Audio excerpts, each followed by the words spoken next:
Hello and welcome, everyone. This is the weekly podcast broadcast of This Week in Science, and this is the part of the show where I say, hey, we're here. We hope you are here. Please start sharing the word, get people in.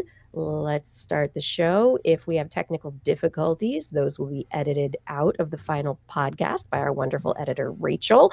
And, otherwise, we're here on Twitch, Facebook, and YouTube. Make sure people know that. Anything else I need to tell people? We're live. It's all real time. No AI generated anything.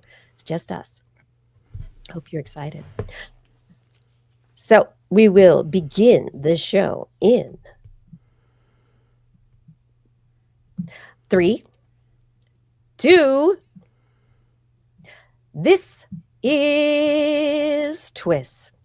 This Week in Science, episode number 1012, recorded on Wednesday, April 23rd, 2025. Can we capture all the carbon? Hey everyone, I am Dr. Kiki, and tonight on This Week in Science, we will fill your head with fur babies, death bots, and carbon creativity. But first... Disclaimer. The end of research funding in America will bring about a golden age, the likes of which the country has not seen since the post-industrial era began.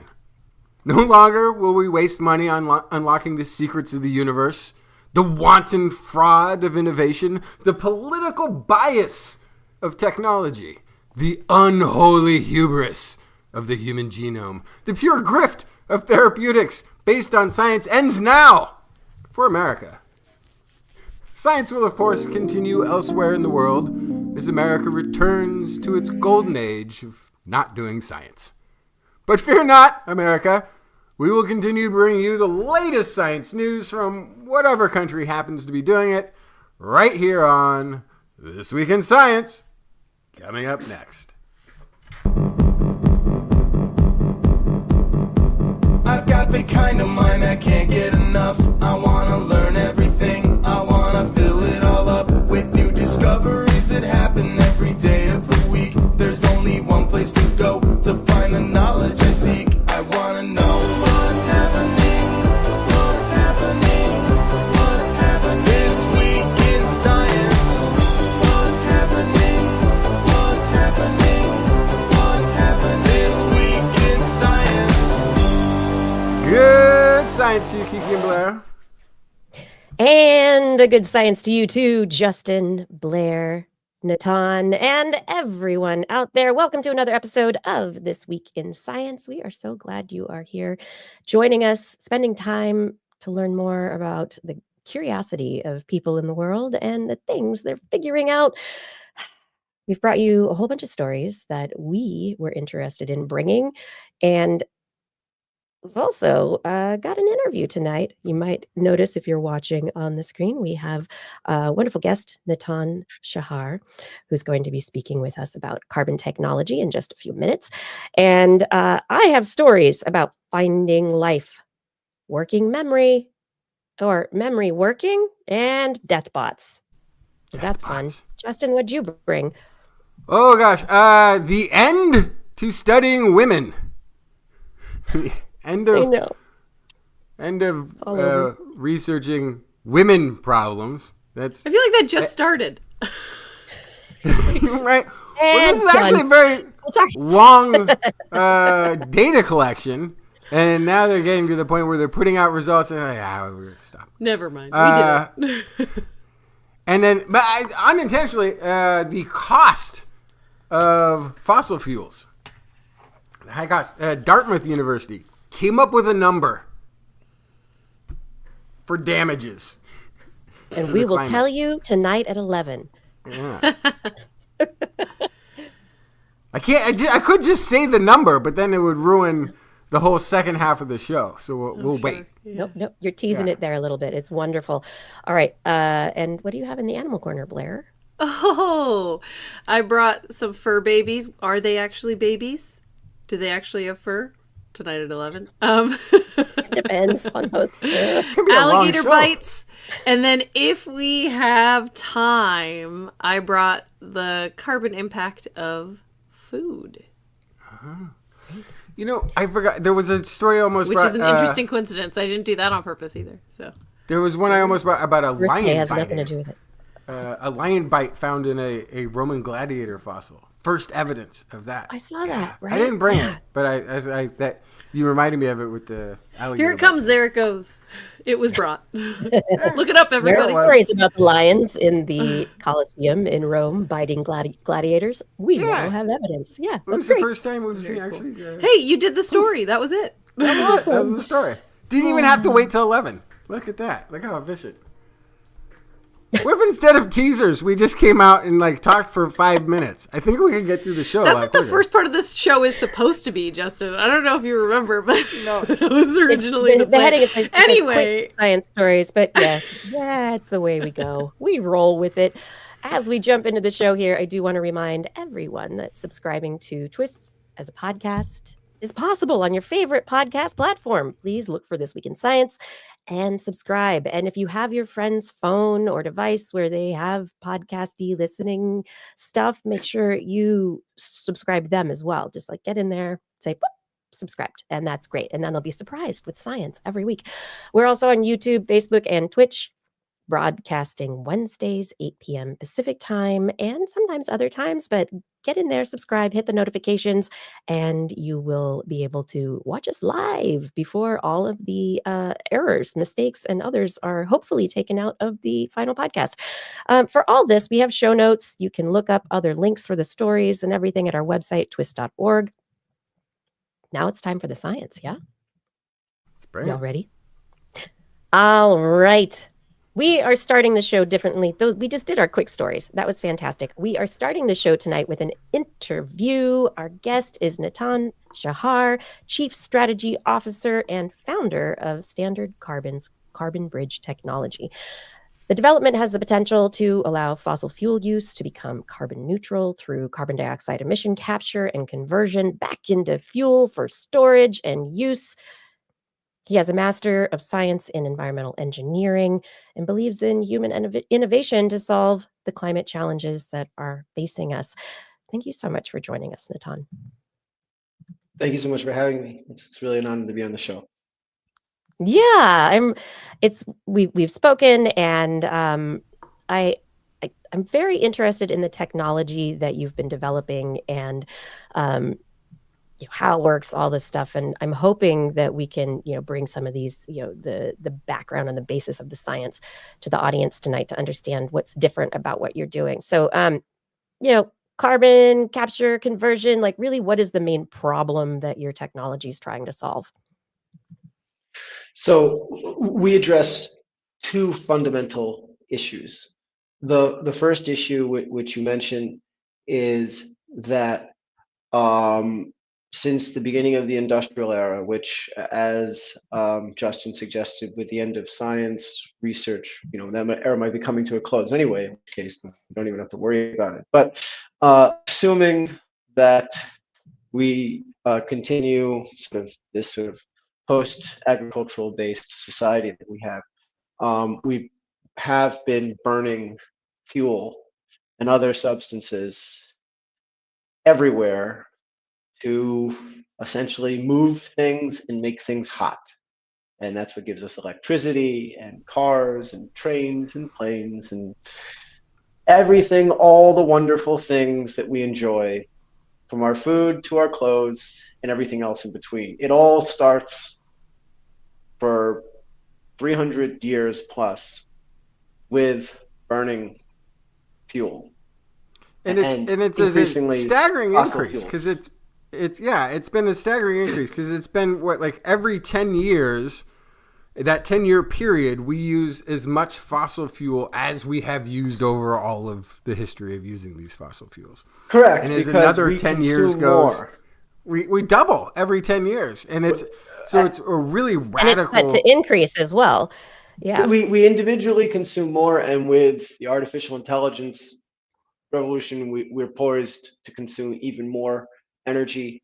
And you couple that with the rise of the rest, meaning that the other 7 billion people on this planet will join the current billion that have a sort of first world standard of living, and that's a exponential increase in our energy consumption, which, as things currently stand, means an exponential increase in burning coal, natural gas, oil, everything else that our dear dinosaur ancestors left for us to incinerate. So that is the first problem, which is that we can address what comes out of that process, which is carbon dioxide, and prevent it from changing our climate at a speed that is unmanageable. Or as Elon Musk, said years ago, pumping all the CO2 in the atmosphere is probably the dumbest experiment in history. I don't know if he'd agree with that now, but that's what he said at the time. The second question that we address, the second major issue that we address, which is less obvious, but I'm going to dig into it, is long duration energy storage. And that's actually what, in many ways, kind of drove me to start this, which is that we do have one of the biggest stories of the past 10 years is renewable electricity production.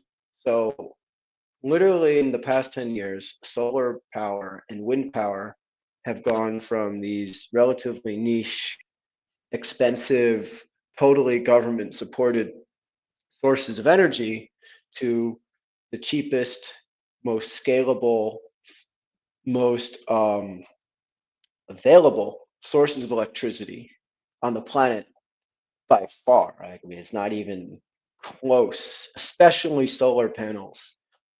Unbelievably cheap and scalable and fast to deploy and finance. But the issue is that, it gets dark at night and there are clouds, which is so annoying. And as a result, running your economy solely off of solar panels requires either that the bromance between our dear President Donald Trump and Xi Jinping, the leader of China, leads to transatlantic electricity transmission cables, so that when it's sunny in China, they can give power to a dark US, and when it's sunny in Mar-a-Lago, he can give power to his dear friends in Shanghai. But the issue is we don't know what the tariff rate would be on that transmission cable. So as a result, we need to store the electricity from these solar panels. We can't just ship it globally, as many have suggested. But there's so much politics required for that it doesn't seem to be happening soon. Even they talked about running a transmission cable from Australia to Singapore. It was going to be the longest sort of international transmission cable, and it was unfortunately recently canceled because of the politics dealing with Indonesia and everybody else. So we need to store power for not minutes, not hours, not even days. We need to store weeks and months worth of power to backstop solar and wind and kiss the fossil fuel era goodbye. Otherwise, we will always need fossil fuels to balance out renewables. So batteries, that's right? the other side. Can't batteries, right? Can't batteries hold energy? Like I put batteries in my flashlight, and my flashlight's there for months. So correct. So the issue is that if I take my phone here with the lithium-ion battery in it, or my father's Tesla, and I turn it off and put it in, off mode and go away, if I come back a month later, it will have less charge in it than when I started. In the case of my phone, the battery would probably be dead after a month, even though it's off. In the case of the Tesla, maybe 50% of what I had when I left it, because batteries naturally lose their charge. That's putting aside the fact that the energy density of batteries is about 100 times less order of magnitude relative to fuels, liquid fuels, or liquid fuels, liquefied natural gas and liquefied, or liquid fuels, or even on a mass basis, natural gas. But on a volumetric basis, you would have to liquefy the gas. So on a mass basis, the energy density is about 100 times less.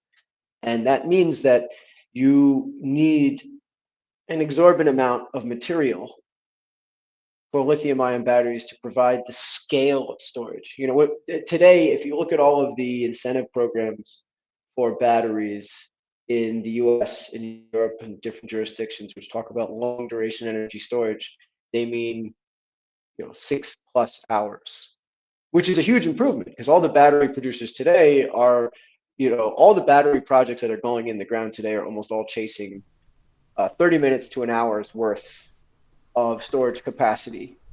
So 6+ hours is amazing, but 6+ hours will do nothing for you in the winter in a sunny climate where you typically can have a week or two at a time of all cloudy days.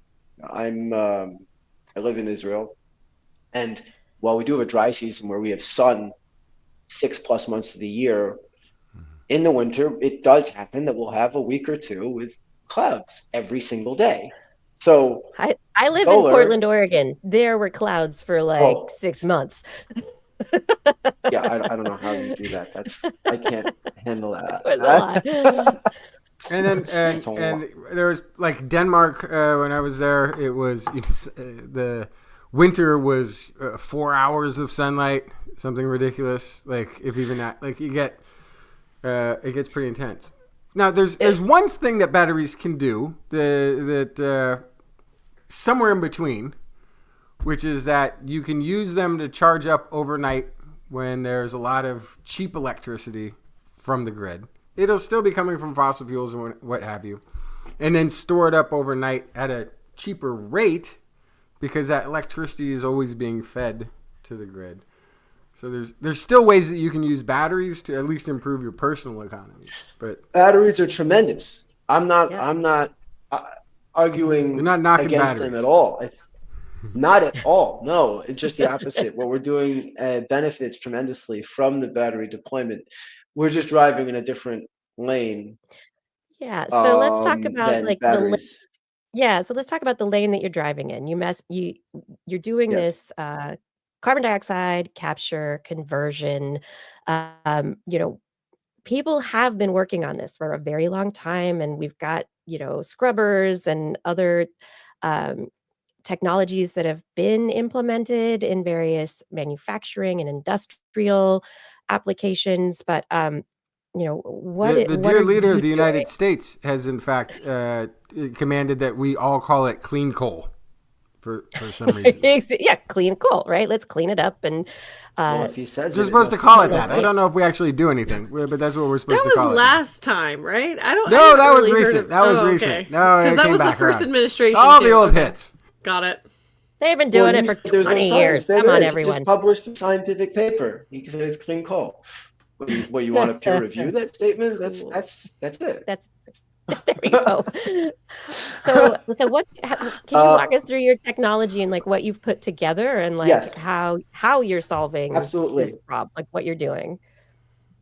Yeah. So we transform carbon dioxide into natural gas. So CO2 into methane. That's fundamentally what we do. We take raw combustion exhaust emissions from any source. So we go to the chimney of a power plant, a coal plant, a steel mill, could be an automobile exhaust, anything that's burning fuel. And we separate the constituents of that fuel from each other, the carbon dioxide, the nitrogen, and the water. Yeah, amazing. Okay, here's our process flow diagram. That's what happens in our carbon capture module, the processing of the raw exhaust. Then that carbon dioxide we store as a liquid. We compress, chill, and store as a liquid. And we store it as a liquid at room temperature, keep it in a tank, and we save it there for the next step. This part of the process is driven by heat, which we generate internally from the downstream processes that we have here. Then when we have renewable electricity available, or waste electricity available, or affordable electricity available, it could be any of them. But the point is, when we want to use electricity, it doesn't have to happen constantly. When we want to use electricity, we then run an electrolyzer. In our application, we're using a low pressure alkaline electrolyzer, which is the sort of most mature, simplest approach to splitting water into hydrogen for decades. And with the hydrogen that we produce from the electrolyzer, we immediately inject it into a reactor with the carbon dioxide to produce methane. Now, the reactor is called a Sabatier reactor after Jacques Sabatier, the French chemist who invented this process more than 100 years ago. It is very simple, 19th century chemistry. So, Justin, to your point, there was science in the 19th century, and maybe that's if we would just limit ourselves to the technologies that they had 150 years ago, maybe we'd be better off. I don't know. Anyway, so the Sabatier reactor has a nickel catalyst, and it's an exothermic reaction. CO2 plus hydrogen produces methane and water. So the water we recycle back to the electrolyzer. The heat, since it's an exothermic reaction, we recycle back to the carbon capture unit. And now the methane we've produced, we feed into the original process that was burning fuel to begin with. So instead of that power plant or whatever is burning fuel needing another molecule of fossil fuels, they have just received fuel from their own CO2 exhaust. So we can create a closed loop on the carbon atom within any combustion process. Okay, And how closed? more than 99%. Really? That's impressive. I mean, if this was, if you were talking about 20, 30%, I'd say that was still a huge deal. No, and but if it's so let me answer the original question Kiki mentioned. We're not so brilliant when it comes to more than 99%. We are using an amine solvent-based carbon capture system that has been around in industry for decades. The reason why you don't see it everywhere is because of the business case, not because of a technological limitation. So using an amine solvent to scrub CO2 from a combustion exhaust is very easy. I mean, this is the technology that Carbon Engineering, that Bill Gates backed company up in British Columbia, is using to take carbon out of the air, which is much harder because carbon in the air is 0.3%. Carbon in combustion exhaust is 1% to 20%, depending on the process. So it's much more concentrated, and capturing it with an amine solvent is easy. The issue has always been essentially two. If you're going to purify that carbon dioxide to food grade so that Coca-Cola will buy it at a good price, well, now it becomes very expensive, all of that post-capture processing and purification, because the FDA doesn't want you to put, arsenic-laden CO2 in drinks. But that might be going away soon, so could make it easier. The new secret ingredient. Right, in the good old days. So, and all kinds of extra ingredients. Okay. Right. So that's what prevented them selling the CO2 really profitably, because of the post-treatment processes, not the CO2 capture itself. And then, what they're left with is, okay, we've captured the CO2. What do we do with it? We'll just put it in the ground. Well, it turns out nobody wanted it in the ground, because when they started injecting CO2 in the ground, they had these annoying little, mini earthquake things and sort of, explosions of liquid CO2 coming out of these wells that weren't really easy to seal. And it cost money and didn't generate any return. So the whole thing was driven by regulations. And Exxon said, well, I could put $1 billion into a carbon capture system to satisfy the current administration, or I could put $100 million into political advertising and just change the regulations in the next cycle. And frankly, the next election comes up faster than I can deploy capital to do a carbon capture project anyway. So I might as well just invest the money in lobbyists. It's a better return. And so that's why for decades carbon capture has not advanced as much as it could have from a technological basis. So, which is great because we had an off-the-shelf technology there to put into this sort of package to go from A to Z, from CO2 to natural gas. Now, the other big piece of this story, as you see here, is the long duration energy storage, because we're taking intermittent electricity and we're turning the intermittent electricity into methane, natural gas. And once you have natural gas, you can store it forever and dispatch it whenever you need it. So, the extreme example you mentioned, Denmark, I'll one up you. If you go to McMurdo base in Antarctica, they have 6 months of sunshine and 6 months of complete darkness. Let's say that they decide they still want to do science down there, and they want to go, Mayflower on the president of the United States and declare, city on the hill independence, and they don't want to buy diesel fuel from Texas anymore, whatever, and they're going to be energy independent. So they say, we're going to install tons of solar panels. We're going to have the penguins clean them, and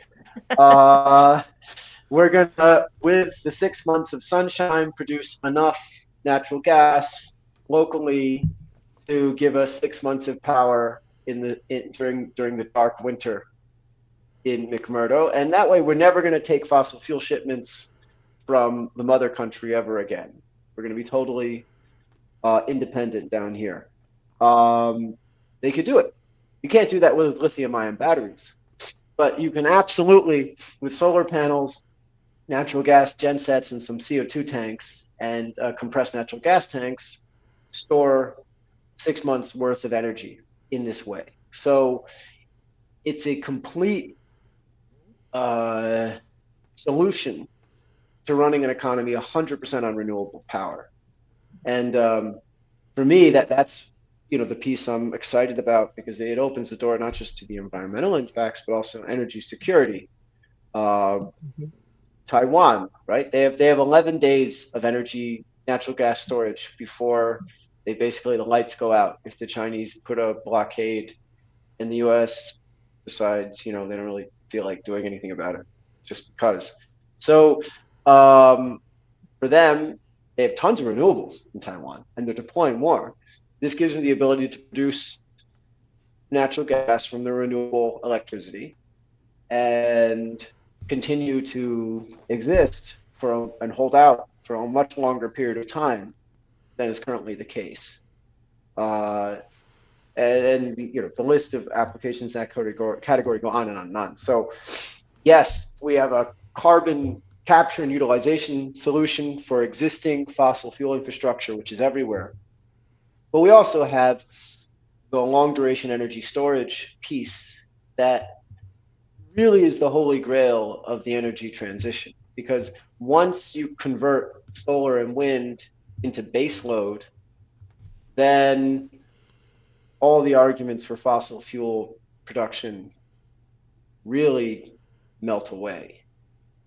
Because that's the point that the lobby has been hammering on. If you go to the folks in the fossil fuel industry and their advocates, they'll say, well, solar and wind is really just a nice to have toy, but fundamentally needs to be backstopped by us. We're the mature adults in the room that keep the lights on.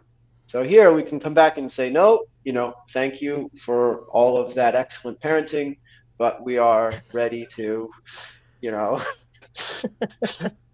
our own way and, pay for our own speeding tickets or whatever it is. So that's the big part of the value. I mean, that makes sense. The value, where historically it would have had to have been, oh, I'm going to do this and it's carbon credits and it's an investment, or you have to do it because of regulation.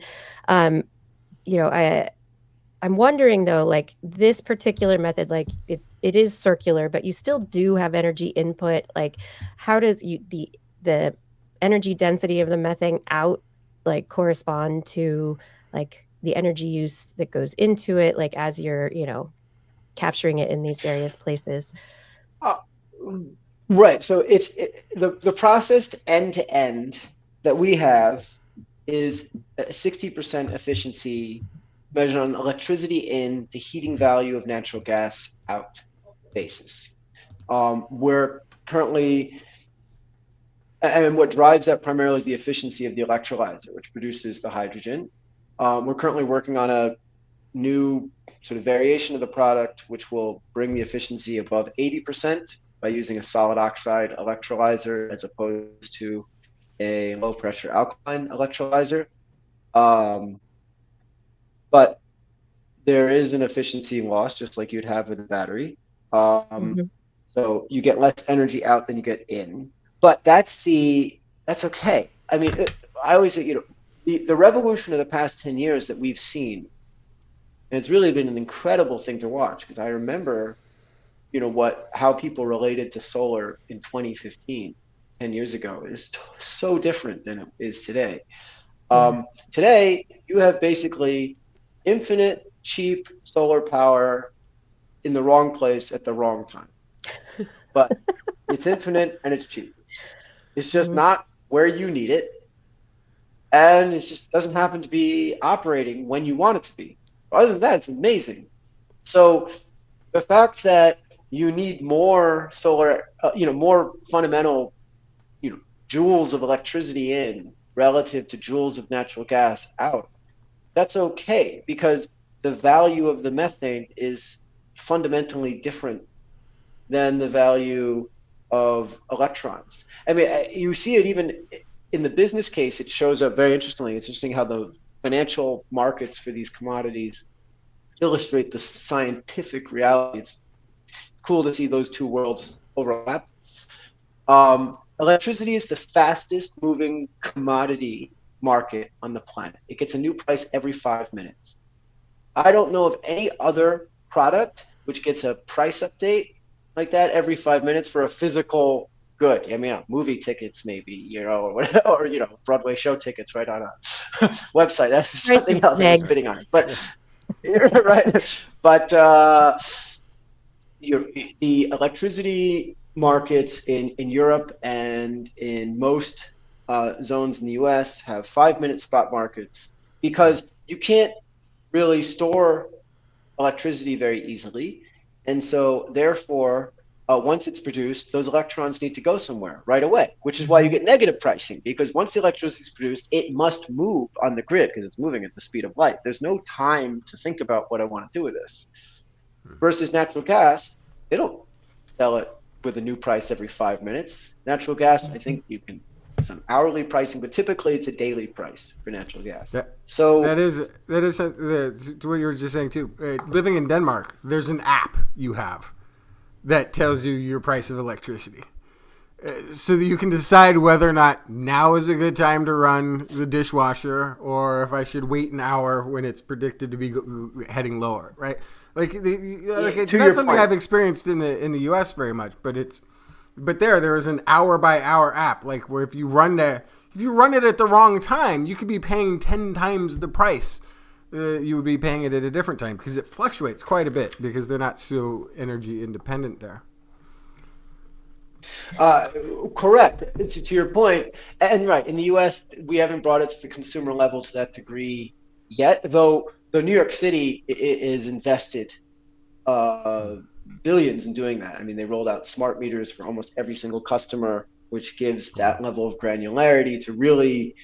They're pushing this, but uh, the point is that when electricity is produced, it kind of needs to be used, as opposed to natural gas, which when natural gas is produced, it goes into these titanic reservoirs. I mean, the natural gas pipeline network in North America alone is sized for the coldest day in Chicago in the past 100 years. So they have months, more than 6 months worth of storage capacity there beyond what's needed relative to the peak demand. Forget about, regular, 100-year blizzard. So um, once you produce that gas, it doesn't need to be sold for months. It can just sit in the pipeline network and in these storage reservoirs, um, virtually And forever. And you, Europe has a similar system, not quite as built out, but similar.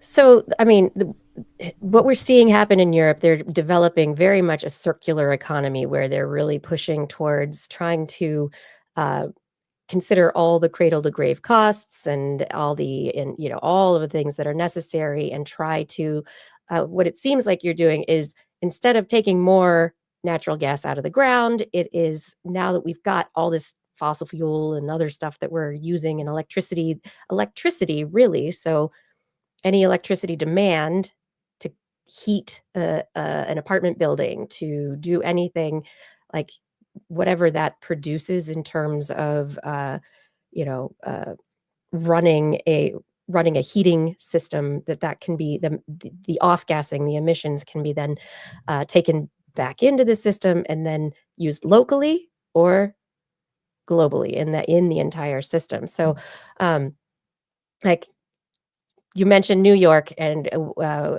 I know that one of the things you're focused on is starting to get developers and building owners in New York to put your systems. This isn't like big scale industrial all the time, but to put these systems in the buildings themselves, so that buildings could be managing their own emissions.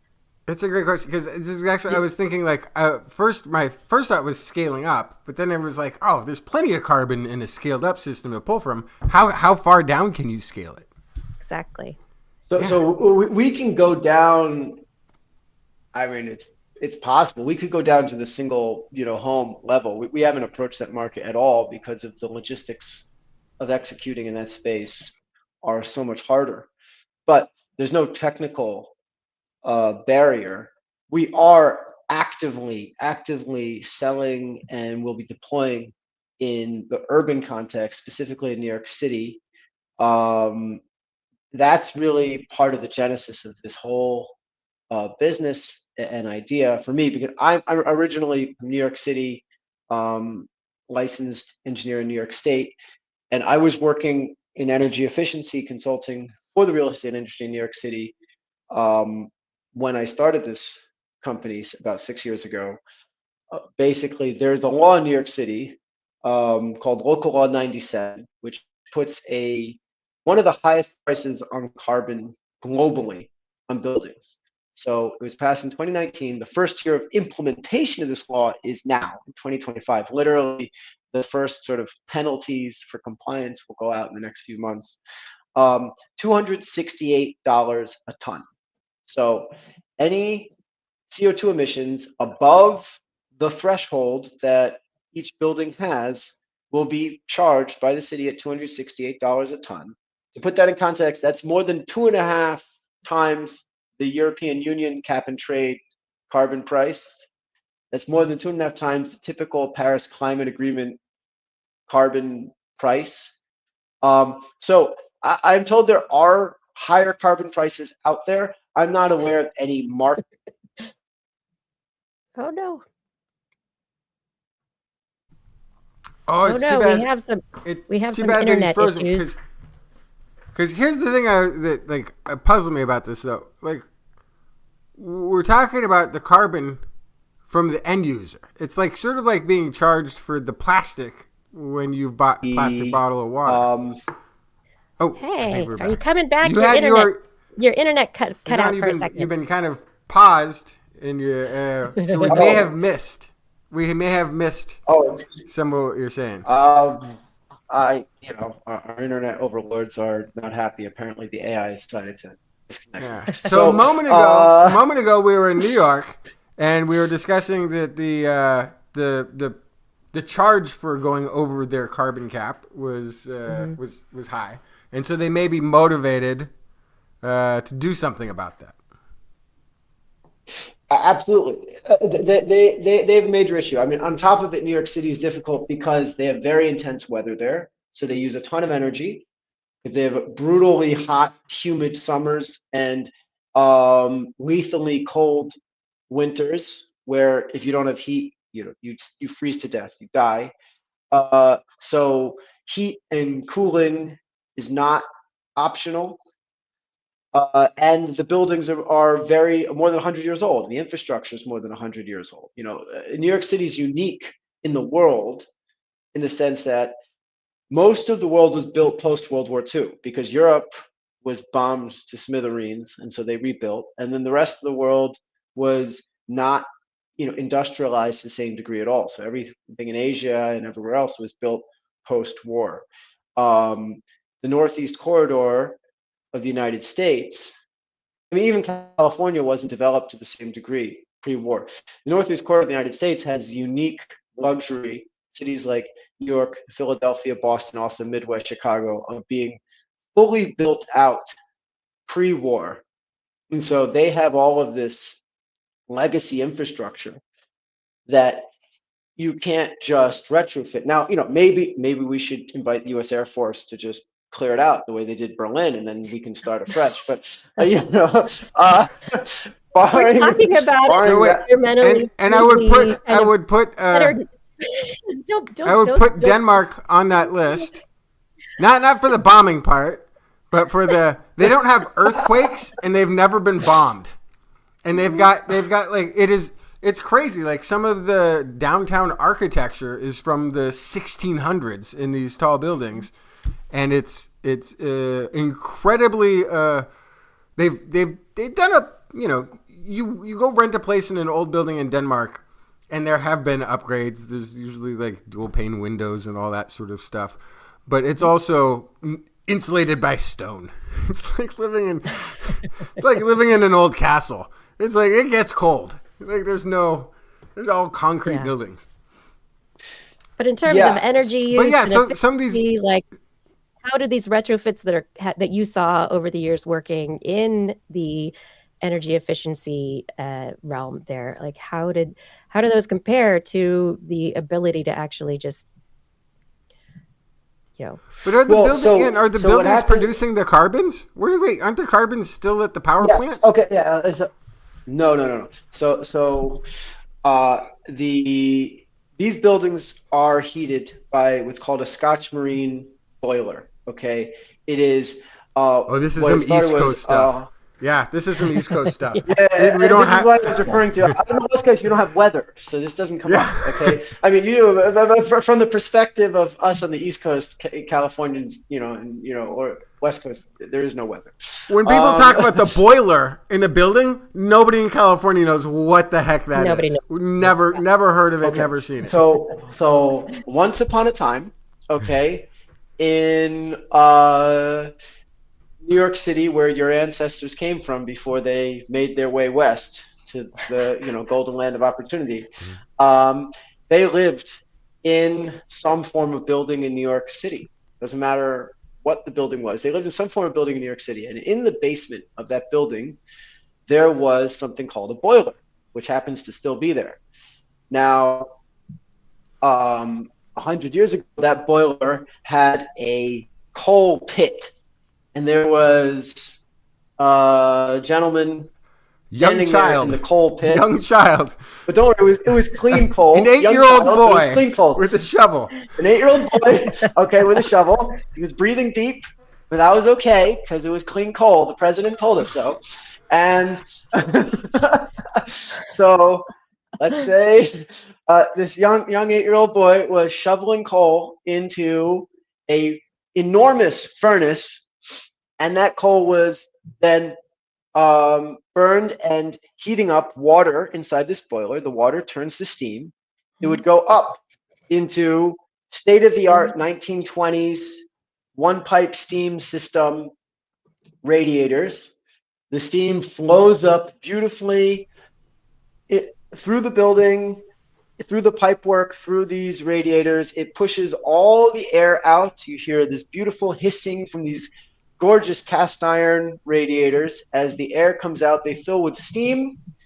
These radiators are very fortunately, from an energy perspective, sized to enable you to keep your windows fully open on the coldest day of the year, because God forbid you die of the Spanish flu epidemic of 1919, 1920. So building code and practice at the time is to size your heating system so that you can be totally warm even when it is a freezing blizzard outside with your windows completely open. So efficient. So No. you don't need insulation Not for the really. building because the windows are open anyway. You're essentially in a tent. And So there's no room by room control. You're explaining there's no dial you can turn it down. If you start to sweat in your apartment in the winter, you need to open the window is all, obviously. Right? If you want fresh air in your apartment in the winter, you need to open the window. There's no mechanical. But you don't have control over, like, is it just piping through the building? Can you have it divert around your room? No, because the way the system is installed is that the risers feed the radiators I mean, people have retrofitted to individual radiators to throttle the flow of steam in and out. And that can help and is very helpful. You can tighten up the system to make it more efficient.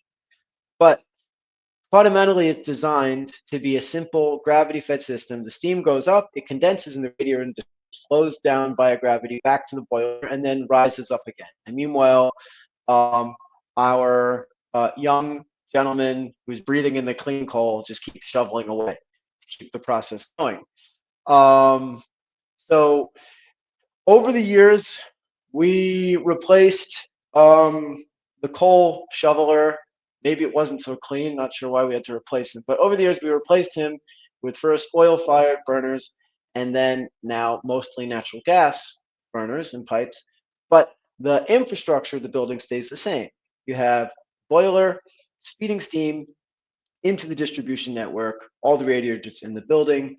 There is virtually no insulation in these buildings at all. There's no mechanical ventilation, so the only way to get fresh air is via opening the window. The temperature controls on the steam system are much better than they have been historically. There are a lot of things people have done to make it better, but nowhere near to the level of having a personal individual thermostat. And so, you still tend to use the window as a thermostat. If it's too hot, just pop that window open, get a nice cold draft. I mean, what's nice, I can tell you, it does give you that nice campfire feel inside your apartment because you have this blazing hot radiator next to a nice cold draft.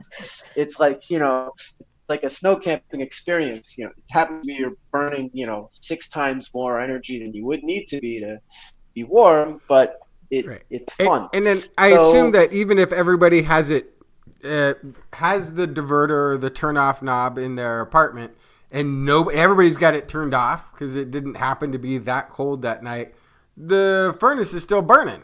It's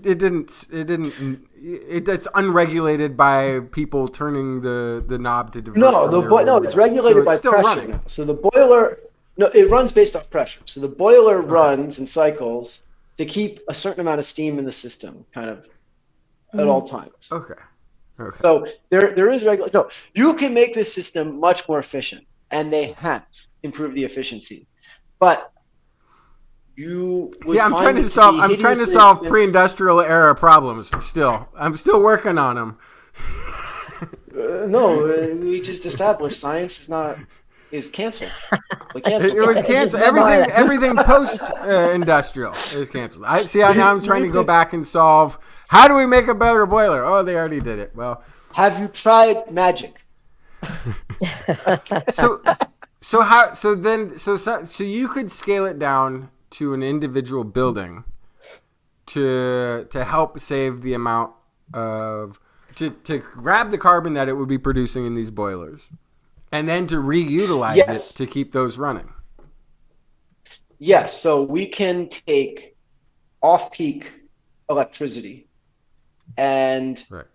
the CO2 in the chimney and turn that back into natural gas to feed the boiler. And through this process, we can fully electrify the energy input to the building. So now this building, instead of taking natural gas from the Marcellus Shale,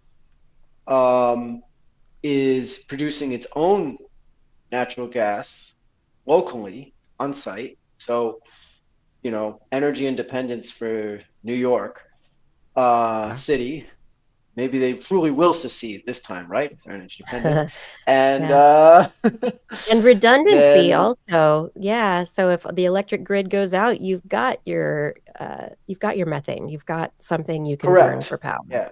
You still have Anybody who's in heat. New York City doing Superstorm Sanji, myself included, can Yeah. tell you that the fact that the heat still worked was really a nice thing, because there are folks that were not so lucky, and going a week without heat in the winter in New York City is uncomfortable.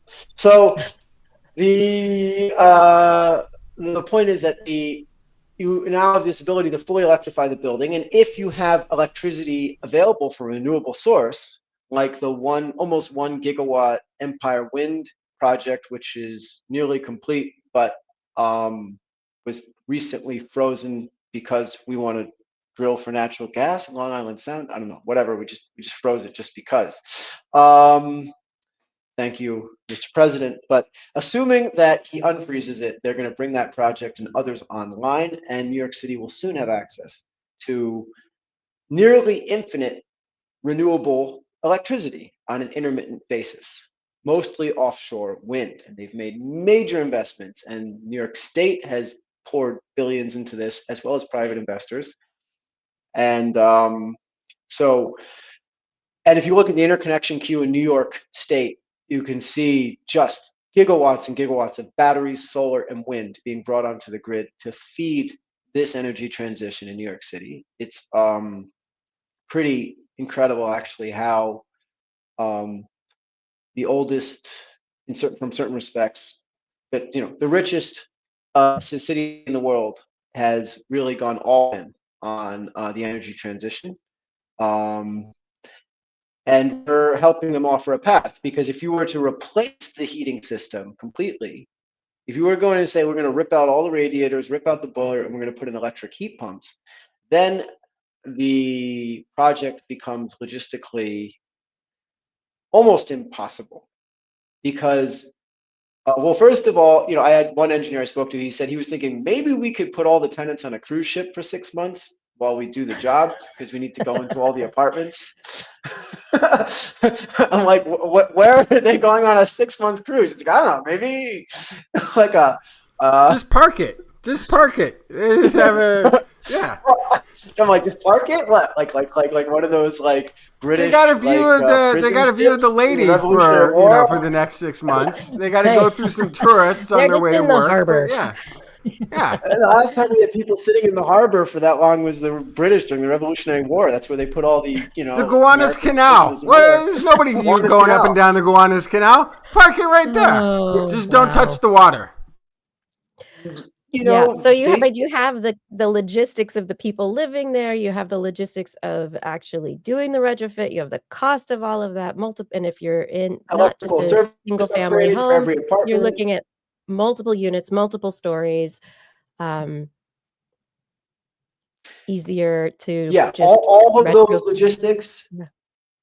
And even the biggest issue on top of all of that, the biggest issue is that when you design a heating system, you have to design for 100-year blizzard, 100-year storm. You cannot design for the average. So what that means is, let's say we say we're going to put in electric heat pumps, and on average, because they have a COP of 2 or 3, and there aren't that many super cold days. Most of the time, it's 50 degrees Fahrenheit outside in the winter in New York City. So you're going to get really fantastic efficiency. You're practically heating your apartment for free. Yeah. So they say, on average, we don't even need an electrical service upgrade to each apartment, or maybe very, very small. We have enough electrical capacity almost there, and replace the panels, add a few more switches, but the wiring can handle it. We're ready to rock. That works on the average. But if you say, well, what a second, what if we have a 100-year blizzard? Let's look at the data. Well, under that circumstances, the COP drops to basically 1 because it's 0 degrees Fahrenheit outside, and so you're just not getting the efficiency off these things that you get otherwise. And the 100-year blizzard is 2 weeks of weather like this, or 3 weeks of weather like this. Now, to keep people alive, that means we need to upgrade the electrical service now by, I don't know, 10x. And those are the numbers. So a building that currently has a 1 megawatt connection to the electric utility now needs a 10 megawatt connection. Now multiply that by 50,000 buildings in New York City, and you start to think, wow, it is a shame we shut down that nuclear power plant upriver, Indian Point. That was maybe we shouldn't Yeah. have done that. Why did we do that? But that's done.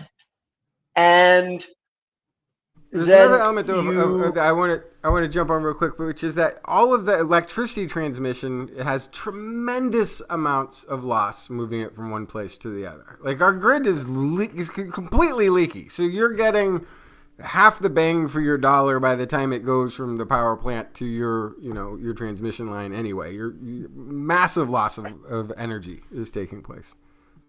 Correct. So the logistical, it becomes impossible. If you want to upgrade the electrical service at the point of use to those capacity, the cost, the staging, the work, the labor, the materials. I mean, fortunately, all the material prices have jumped, 2 to 3 Higher. Yeah. times because we don't need to buy them from China anymore. That's helpful. But it becomes just almost impossible, and that's why we are focused on the urban division, is because we feel we've offered a path. I mean, if we zoom out the history of Standard Carbon, so I started this company because when I was working with buildings, my clients came to me and they said, okay, Local Law 97 is passed, it's 2019, first year of implementation is 2025, what do we do? And I said to them, well, I read the law.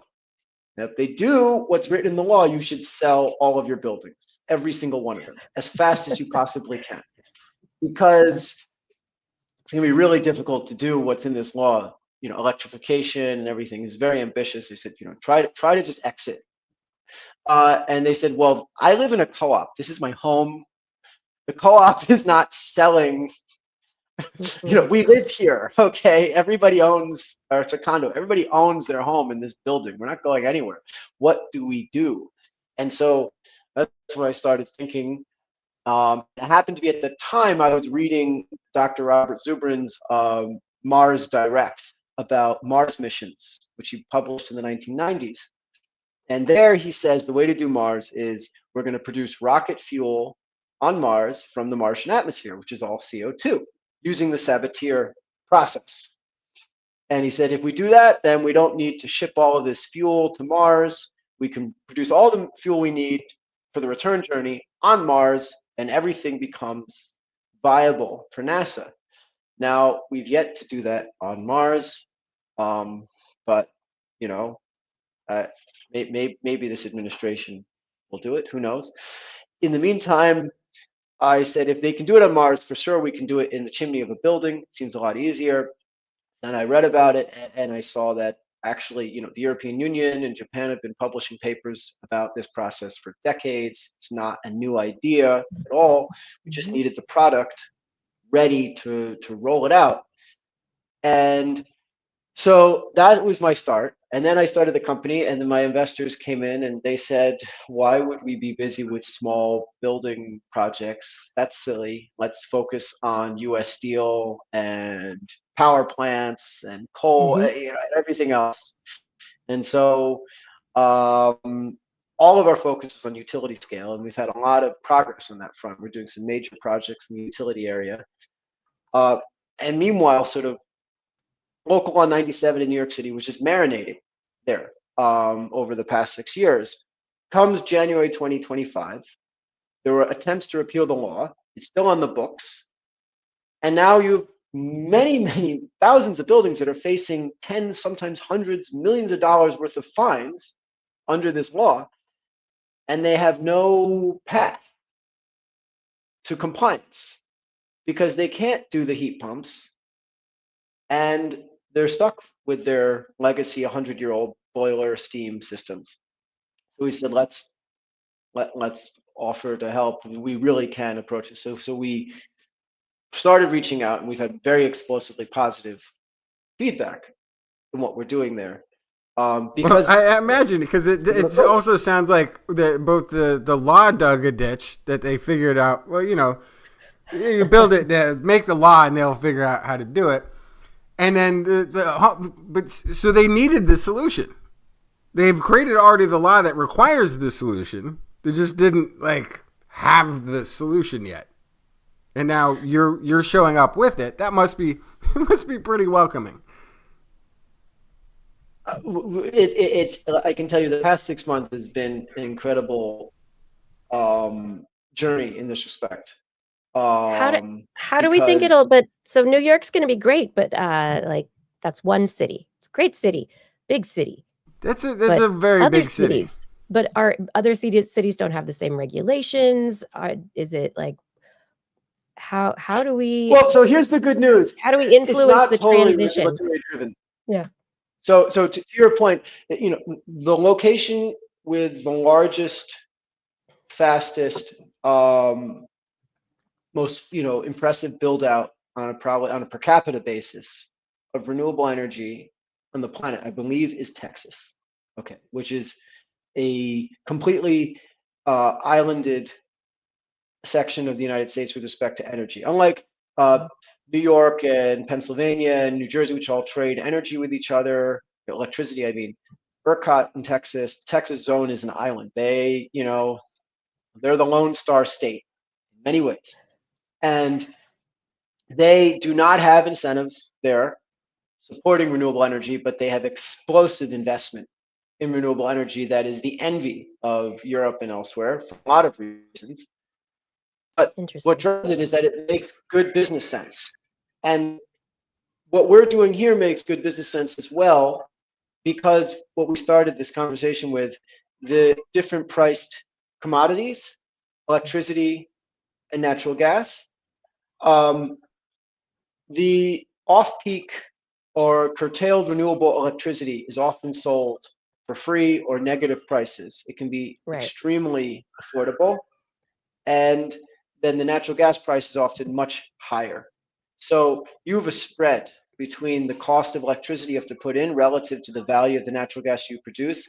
That arbitrage opportunity between two different types of energy, electricity and natural gas, drives the economics of this regardless of the incentives. Now, obviously, there are major incentives, and the global market for incentives is enough that you don't need every location to have its own regulation. So, for example, in the case of New York City, not every building needs to install this system right away to comply. It's enough for a lot of them simply to buy low carbon natural gas from elsewhere. So we can go to US Steel out in Pittsburgh and we say, we want to turn all your CO2 emissions into low carbon natural gas using renewable electricity. And then we can ship that natural gas via the pipeline network to all these buildings in New York City. And they're getting low carbon gas. So they've achieved compliance. They can defer investments in full electrification to now the 2040s, as opposed to entertaining those investments today. And in the meantime, we've just decarbonized US Steel and promoted enormous renewable investments at the same time. And by the way, it works on a global basis. Japan is the most aggressive, synthetic natural gas blending regulations on the planet. They'll take it from anywhere. So if we didn't need it for New York City, you could produce all that low carbon natural gas at US Steel, ship it to an LNG terminal and ship it off to Japan, and they're happy to buy it. then the other part of that is then you'd want to install those in Japan, right? Yeah, Because exactly. even if you don't have the regulation, you can also have a lot of areas that it's just way more expensive. Like I don't imagine much of the world is getting the energy as cheaply as America does. So even without fines, there's people who are paying that for their energy consumption. I mean, again, I'm going to keep using Denmark just because I had that as an example. They also have radiators for all of their buildings. There must be a boiler somewhere. I just assumed it was magic that they think the thing's heated up. But they turn it on at some point in the year, and and then there's always a hot pipe on the wall, the one you're not supposed to grab onto if you lose your balance. But the energy costs there is much higher than I assume anybody in New York is paying for their energy. And so even without you're correct. a regulation requiring them to make this step up, they're already seeing a benefit if they can reduce the consumption end of it. Yeah, look, the transition to renewable energy offers so many benefits that appear in the pocketbook. The existence of ridiculously cheap fossil fuels in certain parts of the world creates all sorts of market failures. I guess that's what economists would say, that distort behavior, because basically you have something almost for free, like the Marcellus Shale with fracking, right? So the Marcellus Shale is a great example. That I remember when that started. That was the beginning of my career in New York City, in the right before subprime. So the early 2000s was when that started to come on, and people were talking about how natural gas was going to be a bridge to a clean energy future, whatever, because that was the beginning of fracking. Suddenly, New York City had access to infinite, cheap natural gas for the first time, ever. They never had anything like that. So you had an explosion of people investing in natural gas conversions. They moved off oil to natural gas, which was good. Asthma rates went down dramatically. It's been measured, and it was good for climate and all sorts of things.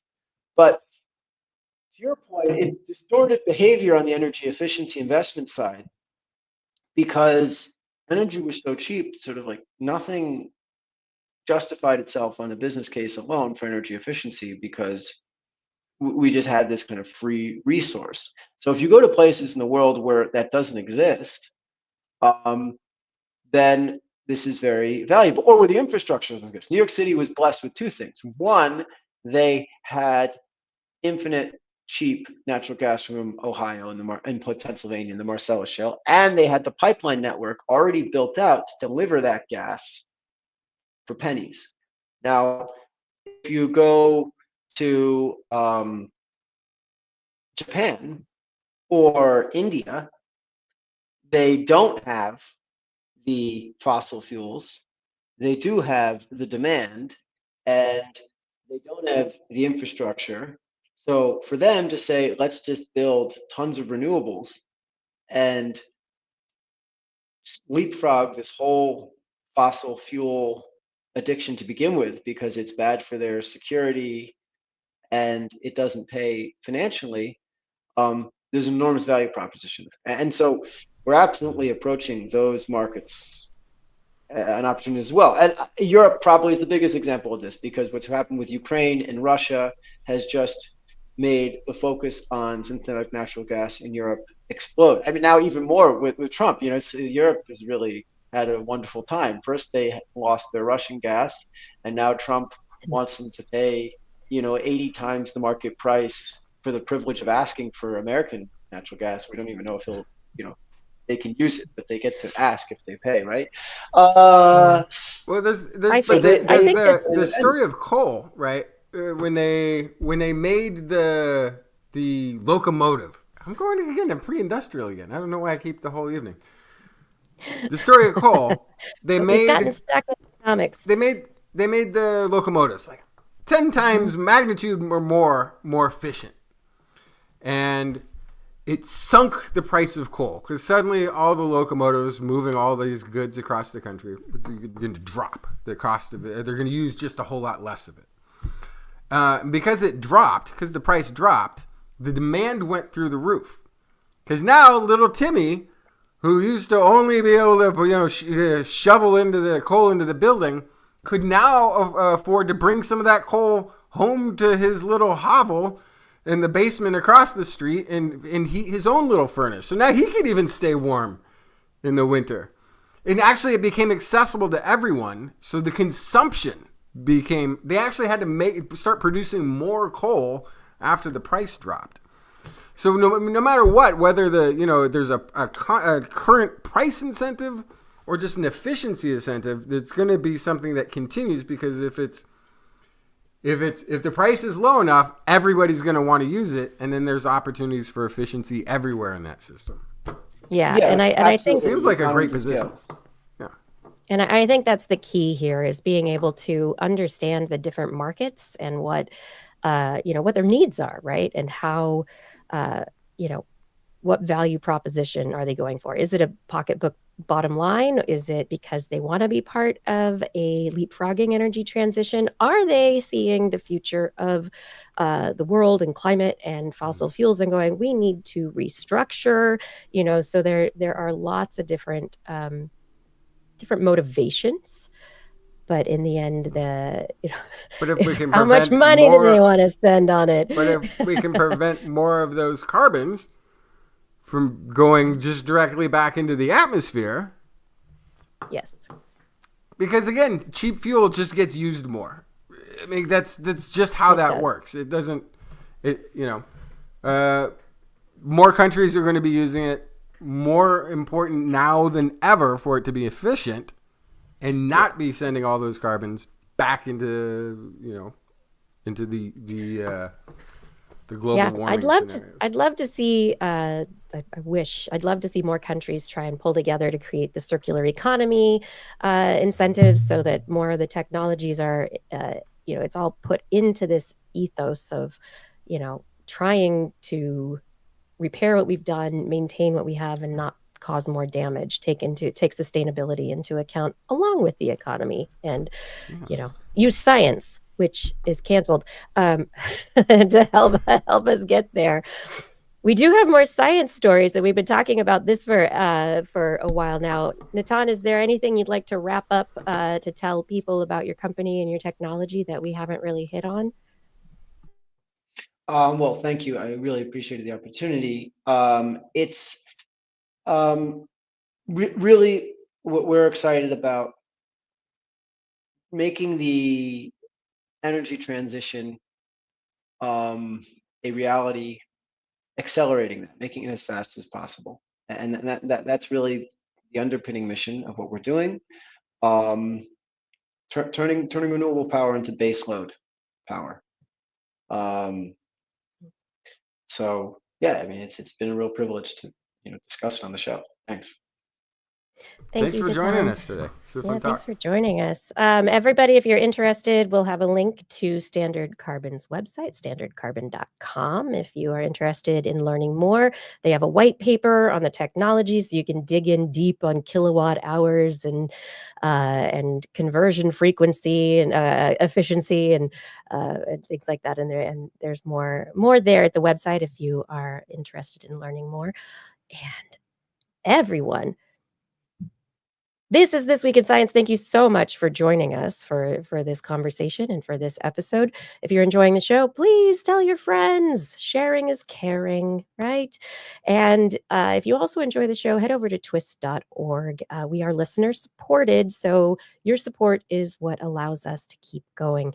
If you're interested in doing that, you can click on the Zazzle link and go search through our store of merchandise. A portion of all those proceeds goes to support us. Lots of Blair's art is all over cool products and things that you're going to love. So go check that out. TWIS.org, click on the Zazzle. Also, there's a Patreon link, which is our crowdfunding community platform. So if you click on the Patreon link, you can find out how to become one of our supporters, active in helping us produce this show week after week. We really can't do this without you. We appreciate your support. All right, we're going to come on back now. It is time for that wonderful part of the show that we love to call Blair's Animal Corner. She loves our creatures, great and small. Biped, millipede, no pet at all. You want to hear about animals? She's your girl. Except for giant pandas and squirrels. There's Animal Corner. What you got, Blair? Alligators. Go Gators! Yes, watch out. Alligators, they bite. Really? Yes, and so some researchers wanted to know why.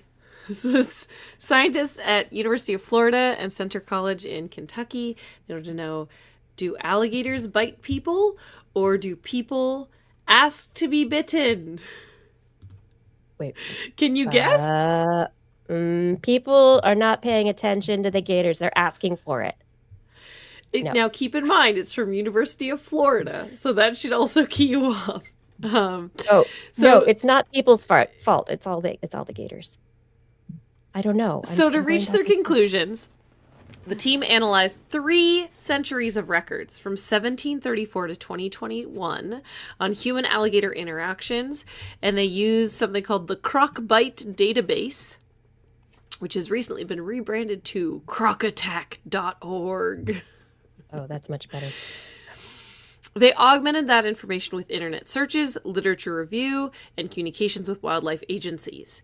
Then they classified each case by the level of human behavior risk, no risk, low, moderate, or high. So was the human behavior no risk, low, moderate, or high in terms of provoking the alligator, or essentially what I was saying, like asking to be bitten, right? Most bites occurred following moderate risk behaviors, such as swimming or wading in areas known to be inhabited by alligators. The highest proportion of fatal bites occurred after high-risk behaviors, like deliberately entering alligator areas.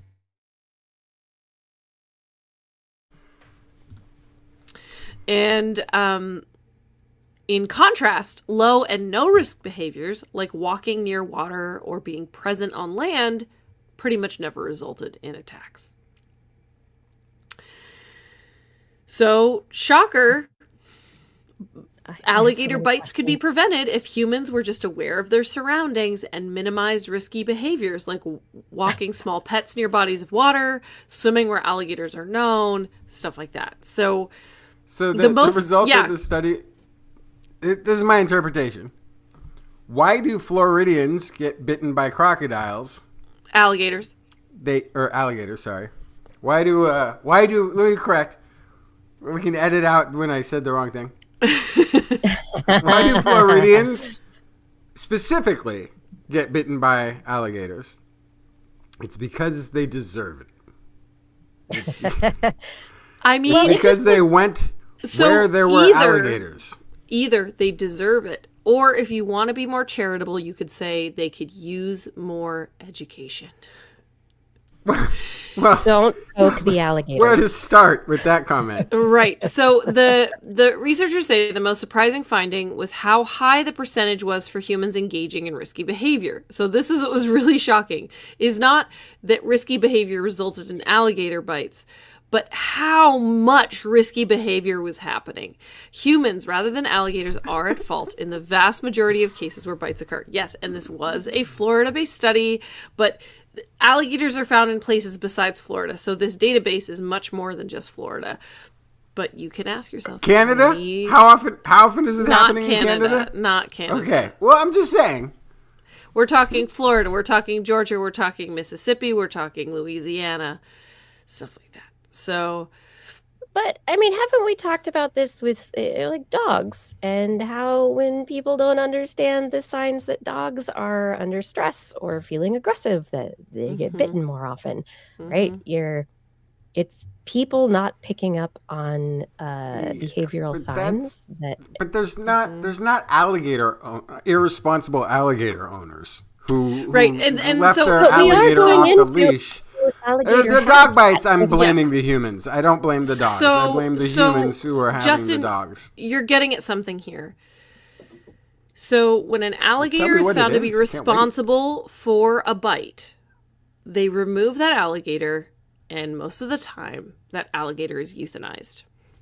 And this is a problem for a couple reasons. Now, remember, with mountain lions. alligators were endangered.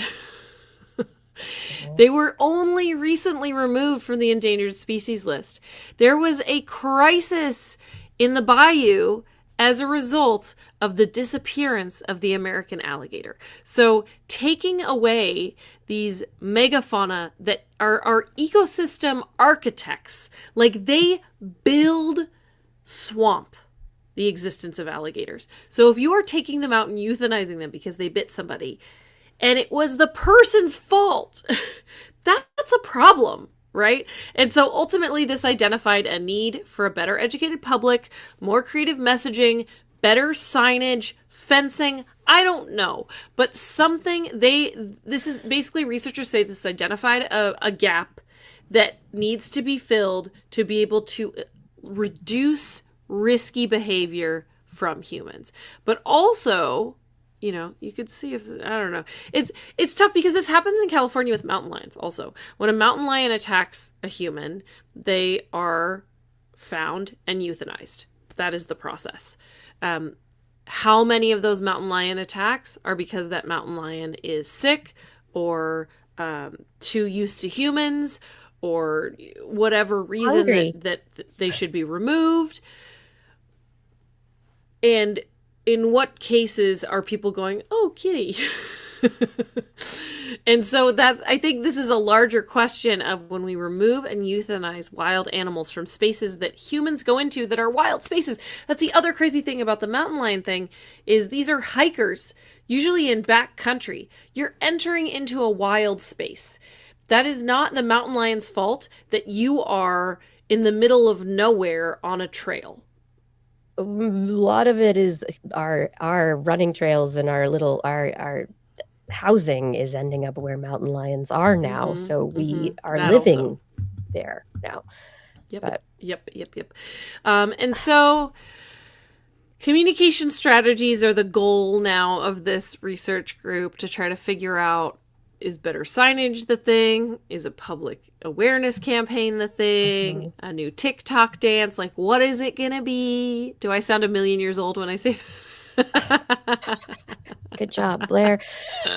Welcome. What are those whippersnappers like? But and I'm wondering, so- you mentioned yeah. how there's lots of videos of, like, you know, the gator wranglers and people who are like, Mhm. this is how you catch a gator, this is what you do. And I'm wondering how much the prevalence of these videos is influencing behavior. I saw a video. That's really I know how to interesting. approach them. So there was, I mean, a few years ago, pretty recently, there was a rash of people approaching seals and sea lions on beaches because of some viral videos. And so that was a huge issue. There had to be this huge public awareness campaign. Hey, messing with marine mammals is a felony. Like, stop. Also, you could die. Like, don't do that. And There so was it a took a very long recent time. news story that was I saw that was titled "Why Are Sea Lions Attacking People on Beaches?" And I'm like, oh gosh, what is this strange ailment that is coming over these sea lions, that they're going and attacking people? And it turns out, no, it was because people were approaching them. Right. Like trying to get selfies. 100%. Yes, Ridiculous. absolutely. Yeah. And I think, somebody brought up Steve Irwin in the chat. Don't blame Steve Irwin. I agree with you. So part of the thing about Steve Irwin was he didn't cut out the parts of his show where he got bit by things. Yeah, so that's he tried to important, be right? He responsible about it, demonstrated yeah. how wild these animals were, and he talked about how dangerous the things he was doing were, and when he would get bit or a snake would wrap itself around his neck or whatever, it was in the show. It's a really important piece of showing the real world of what it is to be around wild animals. And he did continue the messaging of these are wild animals and don't do this. I'm educating you about this. Like, I've learned how to do this. And then he died doing it. So also learn the lesson. Yes, although I will say, the thing that he died from was such a weird freak accident that really it's truly wild that none of the venomous snakes got him, crocodiles and alligators didn't get him. It was a weird stingray shot to the exact right place in his body at the exact right time. How embarrassing for all of the crocodiles and venomous snakes too. Like that. Like we couldn't take him down, but that got him. Yeah. Yeah. Well, anyway, so I think don't approach alligators. Yeah, I mean, but that's an interesting question, right? So, what do we do? How do we educate? There are signs everywhere. People say, alligators, they're dangerous, but how do we protect people more from themselves? Yes, and if somebody provokes an alligator and gets bit, should that alligator really be euthanized? That's just my... Right. I mean, I'm not going to change society. That's probably not going to change, and that will continue to be the way things go because human life has to be valued above animal life, and I understand that. The alligators might be like those human hunting tigers in India. I mean, we have discussed on the show how they have their own teamwork, which is one of my favorite stories I have ever reported on in the history of this show. So alligators are pretty amazing. Now, moving from wild animals to domesticated, my other story for the Animal Corner is about your best friend, or I should say my best friend, not Justin's best friend. Dogs. How do dogs fit into social networks? People will call them their fur baby. People will call them their child. People will call them their best friend. People will call them their sister or their brother, depending, right? There's lots of kind of funny tongue-in-cheek ways that people refer to dogs. But researchers from ELTE, TWIS Lorand University, set out to explore the precise role that dogs play in human social networks. So they compared human-dog relationships with human-human relationships using 13 relationship scales. The way this was set up, I think, is very interesting. The data set we'll talk about. But their study overall, what they revealed from the data they collected, big fat asterisk to be returned to in a moment, is that the owner-dog relationship can be interpreted as a mix of child and best friend relationships, combining positive aspects of the child relationship with, this is interesting, the lack of negative aspects of friendship, blended with a high level of control over the dog. So you have all the best parts of having a kid without any of the negative pieces. The fact that a friendship usually does not have the negative aspects of a spouse or a child or anybody else because, you separate and then you come back together. You just hang out with a friend, right? And then on top of that, you have high control over the dog. The power dynamic is very specific.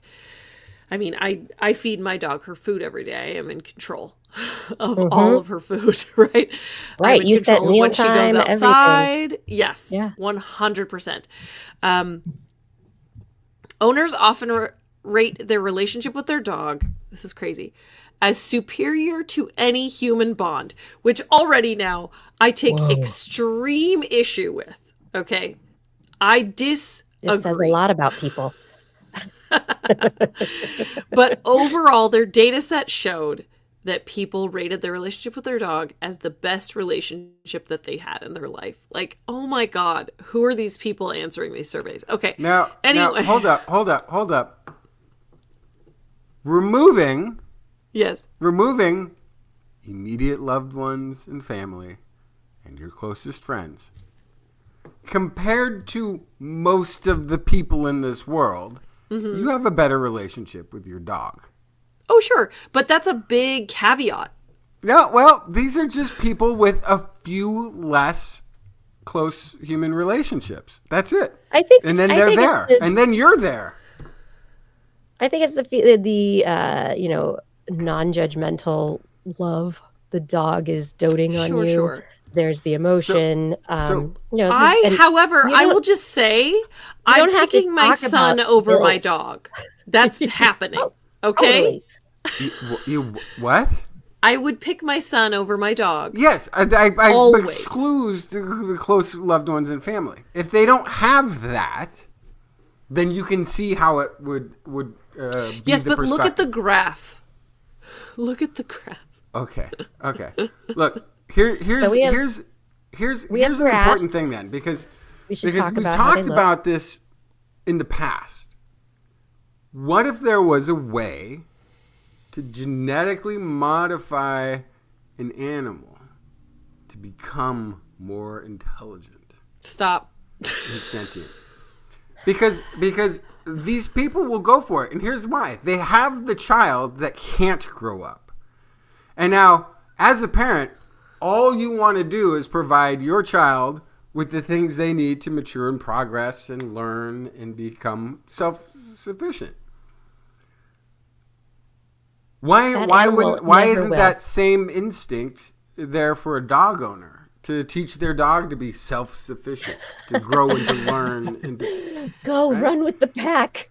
yeah, we will because free there you one isn't day. a part of that seems to be like, I just wish, just for their own self-confidence, my dog could go get a job. Go to, you know, there's no leaving Please, the nest. though. Let's talk about the science, though. Let's return to these graphs because first of all, support. The dog is rated higher than romantic partner. That sucks. I want to give every single one of these people. Much. Like, what is in this scale? It's okay, just okay, but sure, even if it's the is same, even if overlap. it's the same, I want to give these people a hug. Like, like what is Oh my gosh! And then negative interaction, child is the top, and then romantic partner is like neck and neck with child. Like, oh no, I can't. Oh, and then yeah, satisfaction. They're all pretty much neck and neck. And then relative power, of course, dog is way up high. Child is a little lower than that. Best friend is pretty much non-existent, which makes sense. Right? They're your friend. You don't have control over them. But okay, so this finding was 700 dog owners who related 13 relationship characteristics regarding their dogs and 4 human partners: child, romantic partner, closest relative, and best friend. The results showed that owners rated their bond with their dog as the most satisfying and their dog as the best source of companionship. I'm going to say that again. Owners rated their bond with their dog as the most satisfying and their dog as their best source of companionship. Yikes. So also, of course, there's a big fat asterisk on this because the sample was volunteers. These are people who agreed to take the survey. They were like, what dog owners want to take this survey? So first of all, anybody who's answering surveys about their dog, usually very intense dog mom or dad. Like the dog identity is strong. If you're looking at that and you're like, this is how I'm spending my free time, is taking a dog survey, right? So already that's a self-selection. Also, I mean, I'm just going to throw out there, maybe if you're busy with your human companions, you don't have time to take a dog survey. You have other priorities, right? But so because this is a self-selection, people who are mad at their dog probably aren't going to take a survey about how great their dog is. So I think ultimately this is a really tough data set. Like, honestly, you should be going into waiting rooms at vet offices And you should be questioning people there because you know they have a dog and you're seeing them at the best of times and worst of times related to that dog. That dog might have just cost them $2,000. That dog might have just gotten in a fight with somebody else. That dog might be ailing and you're giving them support. So it kind of, you need to find a way to find people for this survey that is not, hey, who wants to take a survey about their dog? Because it's gonna create a very specific selection of people. So ultimately, this feels skewed. Can I don't want to make you're onto something. I don't want to make this political. Sure. But if you look at the dog versus cat states, for some reason, they kind of look like the American political map.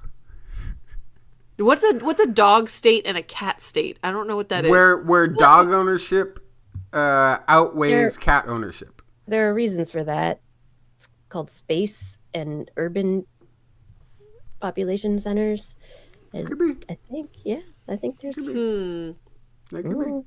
more rural. So maybe the people more who are urban. dog people Less are just living backyards. more rural. Maybe there's less people Not around. always, but Maybe the yeah. people that are around aren't the people that are really, the most friendly.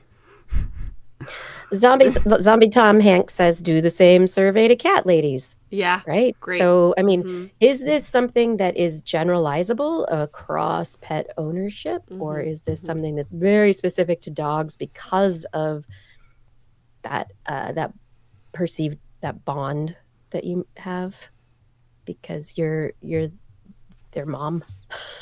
Right. Yes. But I wonder though, because now I'm like, do people feel supported by their cat, like at all? Yeah, good question. I mean, the cats are less needy, right? So definitely, it's a different power dynamic. Have you met my cat?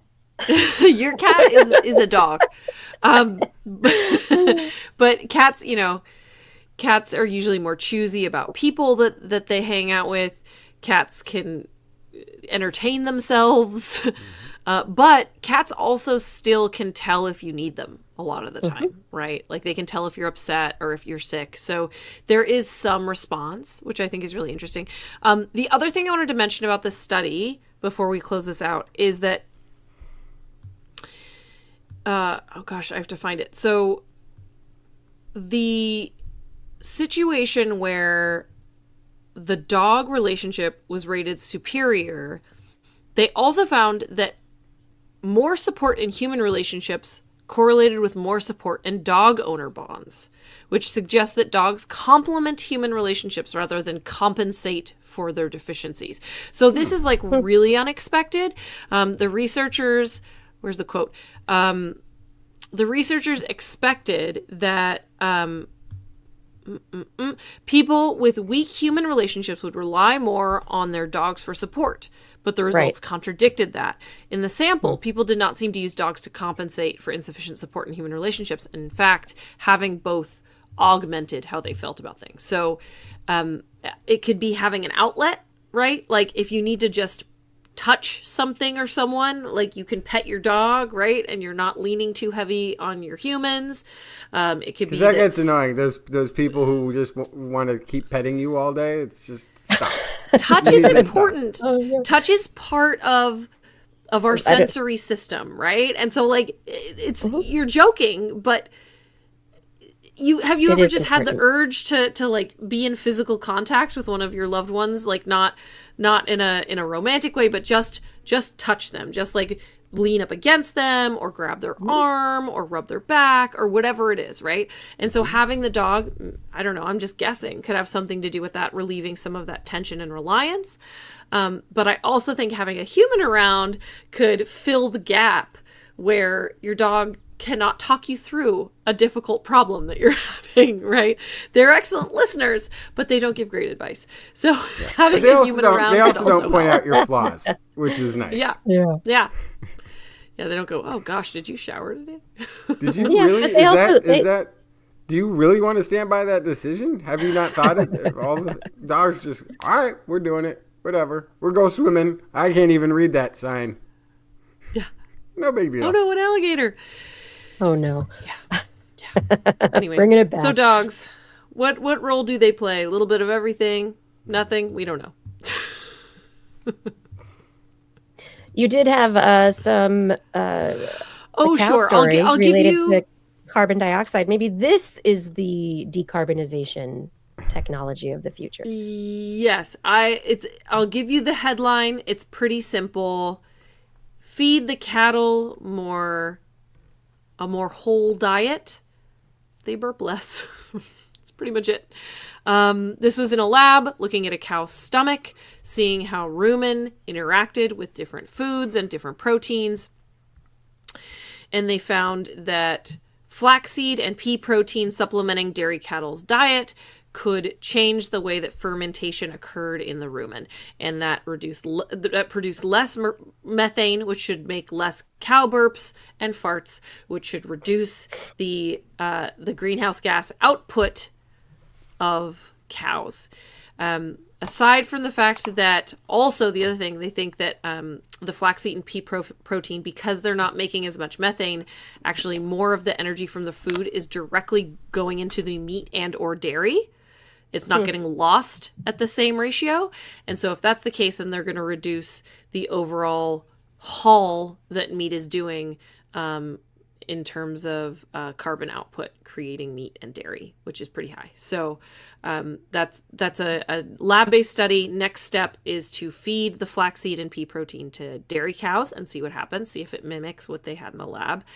The thing that I wanted to throw out about this, some food for thought, is, hey, I wonder if it's okay for those cows doing all that burping. And I wonder if feeding them more flaxseed and pea protein and having them burp less, have less fermentation going on in the rumen, might they actually feel better? Might they actually live longer? Might they actually produce milk longer? Better milk, more milk, right? Yeah. I don't know. And one of the questions I was thinking of is, have they looked at the methane production of cows naturally grazing out in the open as opposed to dairy cows that are on a diet that's provided to them in one place, not heading out, not doing a lot of exercising either? What's the difference? Right. Absolutely. And so, you gotta capture that methane, feed it right into that machine, hook it up to a cow. Anyway. I'm trying to picture a cow exercising. What are you talking about? They frolic, don't you know? Yeah. Come on. For like a minute, and then they're like, oh, okay. If they have space, they can frolic quite a bit. But also keep in mind that even when they graze on pastures, a lot of the time it's full of non-native grasses. It's more homogeneous. Yeah. Yes, exactly. And so it's not quite what a wild cow-like thing would have eaten with a rumen initially. So that's also, I know it's tough. It's tough to kind of pull it all the way back and see what's going on. I think we need to ruminate on it a bit. You all done? Do you have any more? I'm done. No. You're done. All right. Justin, you going to give us a number? What was your news at 11? Oh, yeah. The story. About climate change some more. So they've been trying to figure out, like, whose fault is it, and what was the cost? Like, are companies responsible for the global warming catastrophification of the planet? And one of the arguments against it was, who can say that it's my molecule of CO2 that contributed to this damage versus this other one? And so they kind of were like, well, yeah, none of that matters. We're going to just do a general assessment of how much carbon, 111 of the biggest carbon-oriented companies, going back as far as 137 years, have contributed in terms of carbon dioxide. So they had 1,000 different computer simulations translate those emissions into different changes in the global's average surface temperature by comparing it to the world without any of these companies' emissions. And they came up with a number. What was that number? What was it? Roughly, in this estimation, there was a high and a low, but they came up with $28 trillion in just climate damage. So this isn't Ever? That's many dollars. that's not including everything, but this is just sort of the climate caused damages direct. So this isn't your lung breathe. This isn't just general air pollution. This is weather and climate change induced damages. And then they broke it down. Actually, a big chunk of it came from just, I think it was 11 companies and groups. So, yeah, 28 trillion. That's how much, according to this calculation, So I have a owed question to the world. and I a little apologize if this is like if you explained this and I totally missed it, or if it's obvious and I'm not getting it. But that's such a big number. That's a number that's so big. I can't, it's basically infinity to me. I can't conceptualize a number that large, right? So I guess my question is, what use is this information to us? Like, are people using this to do lawsuits? Like, how is this data helpful? So yeah, so this is as actually the contribution is half of that, so around 14 trillion, I guess. So infinity still got it. Would come from the Saudi Aramco, Gazprom, Chevron, ExxonMobil, BP, Shell, National Iranian Oil Company, Pemex, Coal India, and the British Coal Corporation, just to name 10. Now, are those 10 companies, do they have resources worth $14 trillion? Probably. That number sounds like infinity, but it really might not be. Well, I think it's more of a putting a thing into perspective. You know, a way that you can look at it is our national debt is $36.22 trillion. That's about $106,111 per person in America. Yeah, I mean it's as far as a number goes, what you could be looking at is damages, and you could be looking at it in terms of here's a number that we're going to use as, say there was vandalism on a property. Well, the first thing that they would try to do is assess for whoever, as a charge against whoever did the vandalism, is what do you owe for having done this act of vandalism? Mm-hmm. Yeah. So Blair, you your try question, to come up with a number, and it might not be 100% accurate, and it might not be whatever, but it's to put it in the ballpark of what is the consequence of having done this act of vandalism. What's the charge to fix it? Or, how much damage did it do? And so it's kind of, I think, just a sort of element in doing that, because no one has, we've talked about, there has been a lot of talk about corporate responsibility on this issue for the companies that have benefited and profited from it. But there hasn't been really an assessment of what that number looks like. Now, if I'm looking at it, I'm thinking this number looks really low, actually, for the amount of time that it's gone on, for the amount of damages that have been done, and how much of that time did we know that it was contributing to a problem? And the answer is, even if we only knew 20 years ago, that's most of it, right? Like, no, we understood the heat trapping nature of carbon dioxide since the 1800s. So yes. Yeah. But even if we only knew for the last 20 years, in the last 20 years, we've done like 90% of the emitting. So it's like a kind of, you don't have to go back too far. Right. And instead of saying, well, it's everybody who's doing it, it's everything, now there is a methodology to be able to estimate, who and how much and And where it is comes it down to coming a from. very small number of companies. 111 overall in their assessment, 10 companies that contributed half. But then, And like it these can are be oil companies, so then it's also like who used the oil from these oil companies, and then it's tens of thousands of companies, of course, or whatever. It's the whole world used it. Yeah. We'll see whether or not this this kind of information actually is used and is beneficial for the way that we approach,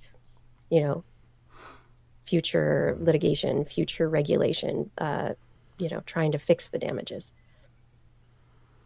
It says researchers have figured that every 1% of greenhouse gas put in the atmosphere since 1990 has caused 502 billion in damage from heat alone. It doesn't actually include the costs incurred by other extreme weather events such as hurricanes, droughts, and floods that may be side effects of global warming. Well, it's Meanwhile, a good thing it's not a woman. in an unsurprising move, the current administration has ordered the abrupt winding down of the Women's Health Initiative. This was the National Institute of Health's landmark 3-decade effort into the health of postmenopausal women. 4 regional centers will lose their contracts in September. Oh, postmenopausal. No wonder. Yep. I was going to say, if all the women are unhealthy, how can they be forced to bear children?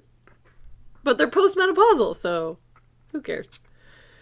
Yeah, it should be run out of money by January 2026, putting its $10 million a year program at risk of disappearing completely. Mm-hmm.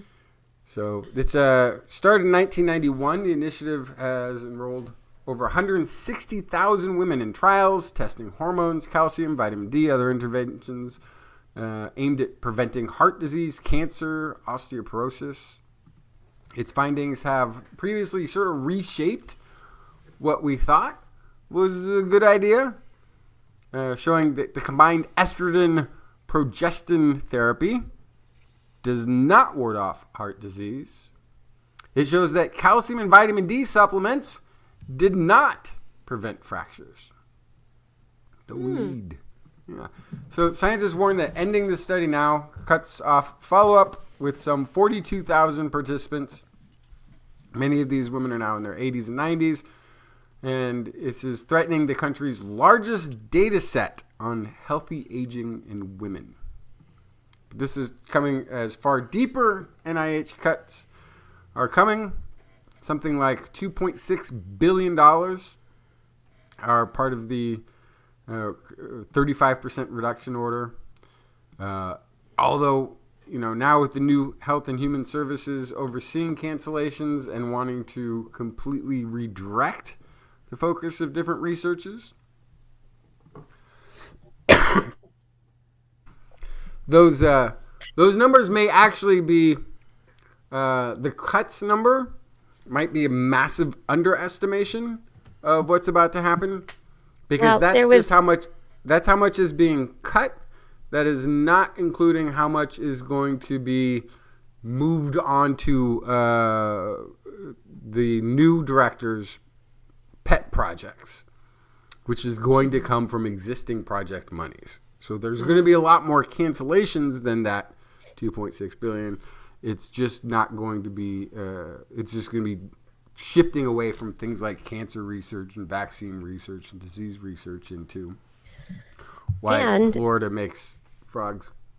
And to add on to this wonderful news, Nature published an analysis. They did a survey, found that 75% of scientists in the United States are thinking about leaving the United States in order to be able to do science.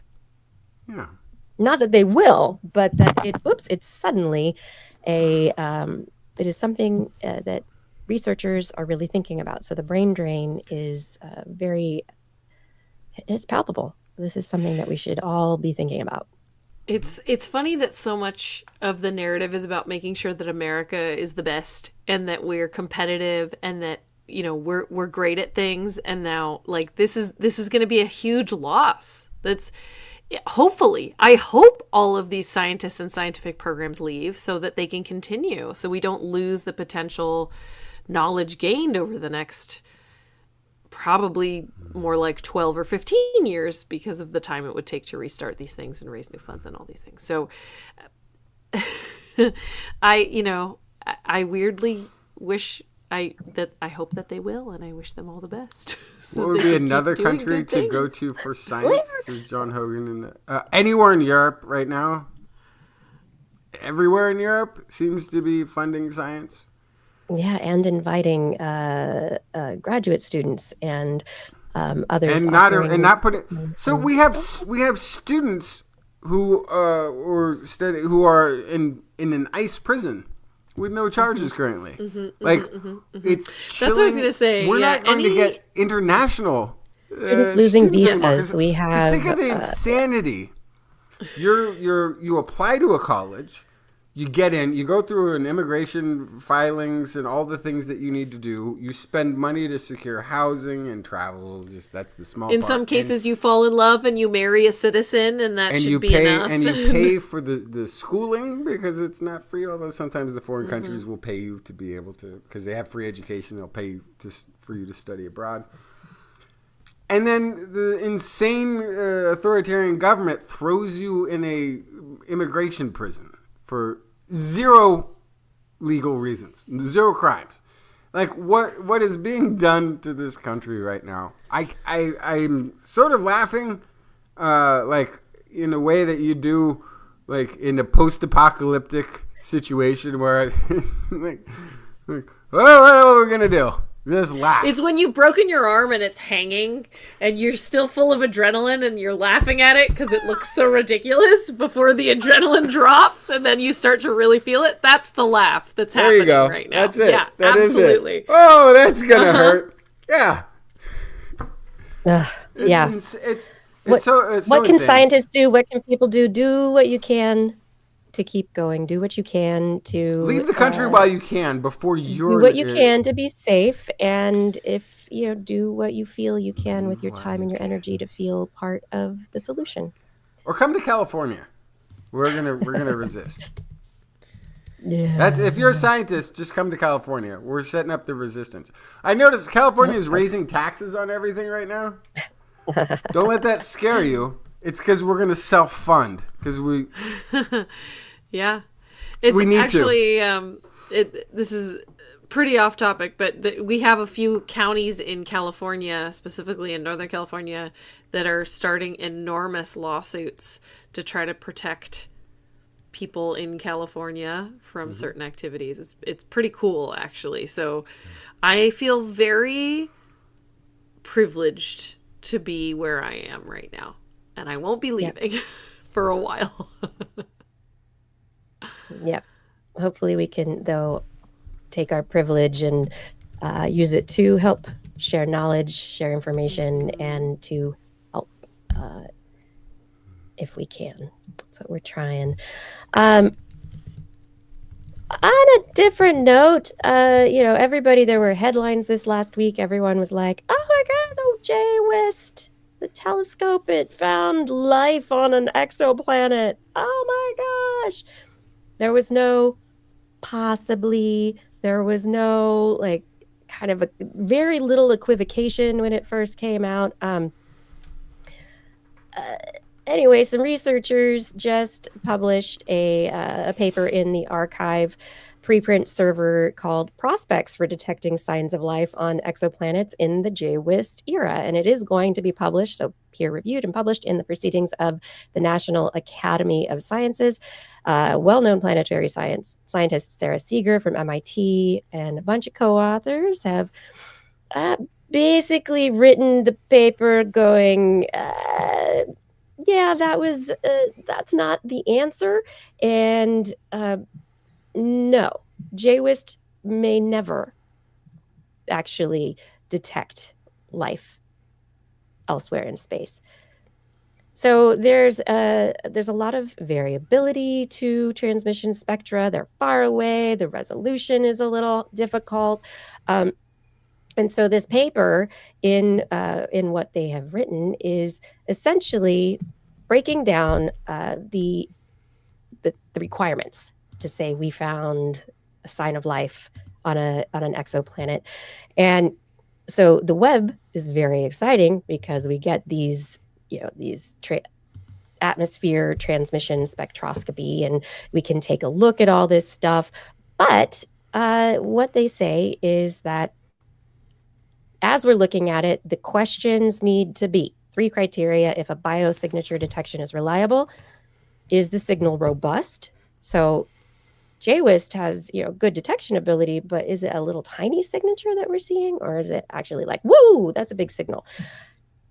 Are we attributing it correctly? Are the spectral features correctly attributed to the appropriate gases?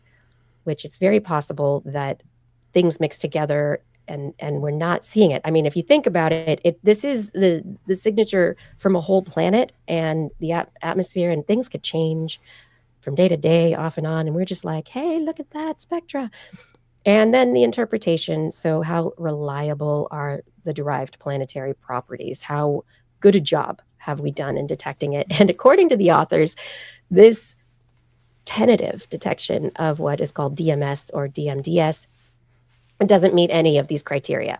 They say, to quote, the example of the tentative detection of DMS in K2-18b's atmosphere is the exoplanet's community's first encounter with a biosignature gas prospect, a claim that fails all 3 key criteria above. We conclude with the sobering realization that with JWIST, we may never be able to definitively claim the discovery of a biosignature gas in an exoplanet atmosphere. They still say it's going to be the flagship of discovery and cool detections, and it's going to be remembered as the first telescope to make really concrete steps towards seeing this stuff. But don't take those headlines too seriously. Can you explain to me why the headlines said that? What were they grabbing onto? That there was a study last week. What? Oh, hey, what? I was going to tell you exactly what it is. Okay. Hey, here's what this story sounds like. Why don't we make it really sound like that, and then we'll get 200,000 views for our advertisers.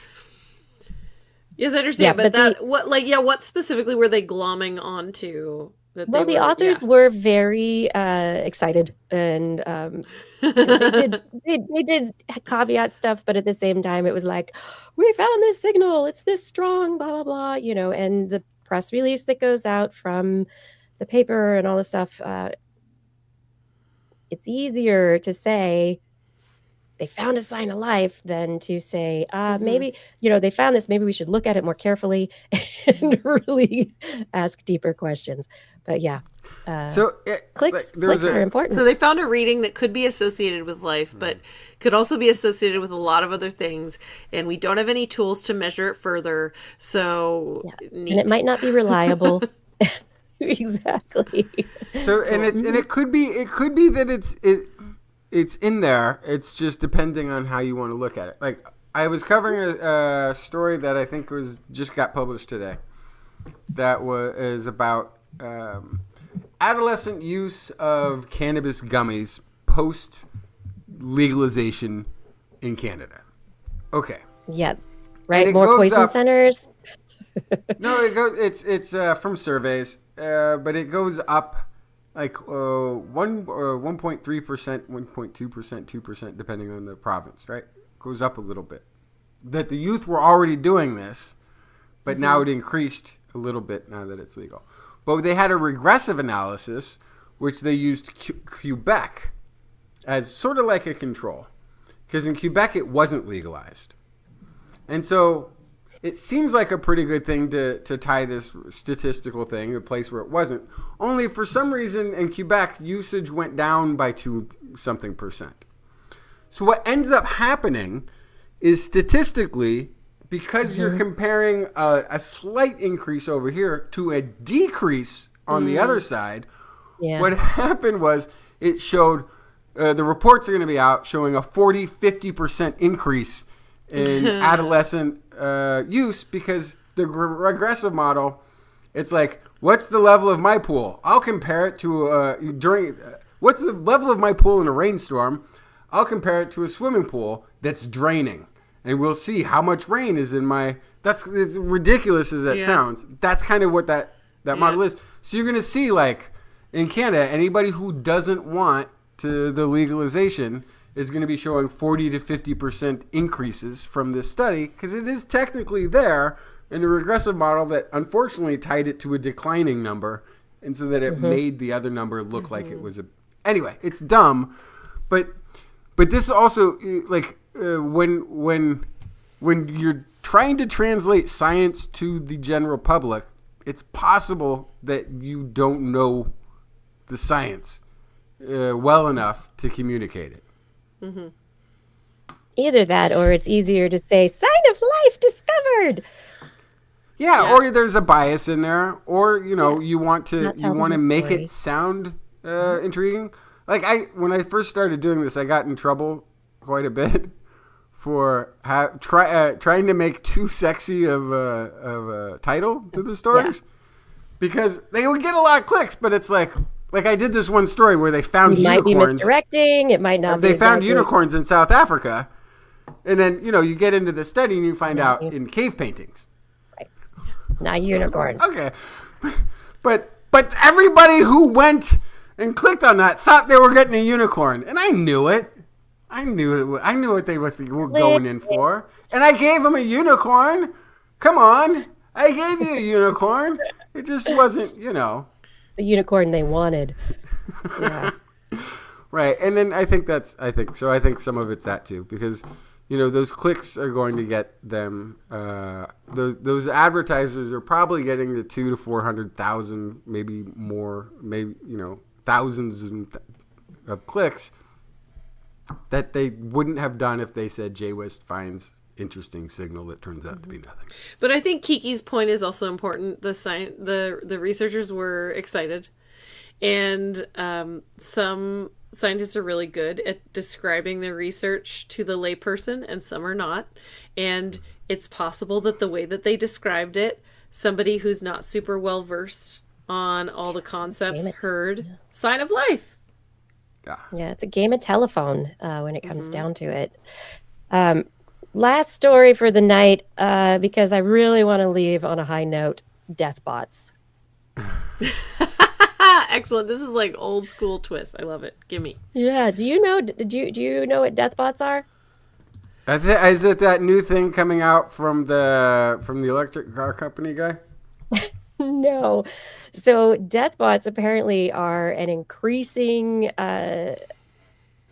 use of technology that takes digital technology, taking records of people who have died and making copies of them, like chat bots or other thing that people, the loved ones, can interact with. So they have this. They have this at a Holocaust museum, where they do. Where they had, before they passed, survivors did a ton of video work that could answer questions and kind of interact as though they were there with an audience. This is a very early version. This is a very crude early version. Yeah. So but that's more like a dichotomous key, right? Like you would ask a question and it'd be like, this is the answer I'm going to give you, this pre-recorded answer. Right. Yeah. Right. So, there's all pre-recorded stuff. So this is pre like AI taking over and embodying the thing, right? But just as an example, like there've been sort of attempts to sort of conceive of this before, but now I guess that we have the AI that can talk to you all at once. Right. So we're beginning to integrate AI technologies. We can reproduce deceased's images, voices, and create interactive, quote unquote, digital humans or death bots. As this paper that was. We may need this one day. Because there's going to be a point when we are just too old to do the show. And we and we can have the death bots bringing the weekly science news for the next next 2,000 generation. episodes. Yeah. Keep it going, friends. I mean, us. This paper, though, I enjoyed the thought exercise of it, but it was a lot. Co-construction with death bots, a form of existentialist practice, published in Humanities and Social Science Communications this last week. And the authors investigated from a philosophical standpoint how death bots becoming more lifelike as digital humans, how that will impact our understanding of life. Bad. And yeah. So we have pictures, we have writings, letters. You can go back through a trip down memory lane and be able to relive memories yourself, right? You can go through and think about them and think about experiences and, oh, they did this and said this. And, it keeps people with you in a sense, but they're still not there to talk with you. And so, the question of whether or not these digital humans, death bots, would be capable of answering questions in a way that the person who has passed might have answered them. So maybe death bots could be used in post loss therapy to help people work through grief issues. But maybe I feel like would this would be make it worse. maybe you'd never lose that person because That's then they'd be exactly like what your death bot would say. Blair? That's exactly what your death bot would say. What? I don't know if you should do having this. a death bot. I would think be this is bad? going to make it. I think this is going to make it worse. I don't know why you're interacting with me. This can't be good for you. That's what my. This is what your saying death that's what bot. my death bot would say. That's what correct. your death Yes. bot would be saying. Yes. And actually, we're perfect candidates for this because we've got thousands of hours of us talking and interacting. Like if you're trying to get somebody's death bot off of a Facebook post, like, what are they going to be? It's like, what have you eaten today? Are you hungry? Look at this food. Look at this food. Like whatever people are posting. Some people, they're just going to be talking about their cats. We're going to be rambling on forever on any subject. It's going to be fantastic. Our death bots are going to be like fully us. That's right. But so the question is, they raise a lot of questions, which I think are really interesting because, humans and humanity, we are aware of a limited amount of time. We're aware of mortality. And it is something that we deal with in our understanding of life and how we live it. And if death bots can become tools to replace the deceased, beyond that, deal with grief, temporary painkillers, could they become, they ask here, cyber drugs? What kind of philosophical and ethical dilemmas will we face when death bots can achieve no difference from real humans? When death is not necessarily a loss any longer, when death is not a limit. So how could this cyber realm, this eventuality impact our existence and our acceptance of life? I think it's, there were a lot of words in this paper, and I was like, oh goodness, you got a lot of words here. But I think the basic questions are really fascinating, and especially as artificial intelligence and things like long-termerism are trying to push at that cyber future where humans don't even need to be human. We could just be in, a construct. We could become just digital beings. I think understanding these potential questions and seeing them as, not just science fiction. I mean, it is still science fiction, but actually something that we should think about and consider how we want to integrate and incorporate these kinds of things into our lives. So I still think the it's other pre-industrial technology because this is what books have done. Like I can sit down and have a long, very one-sided conversation with Friedrich Nietzsche. Okay, I can hear for hours and hours and hours and hours. I can hear his thoughts on many, many, many, many subjects by reading the book.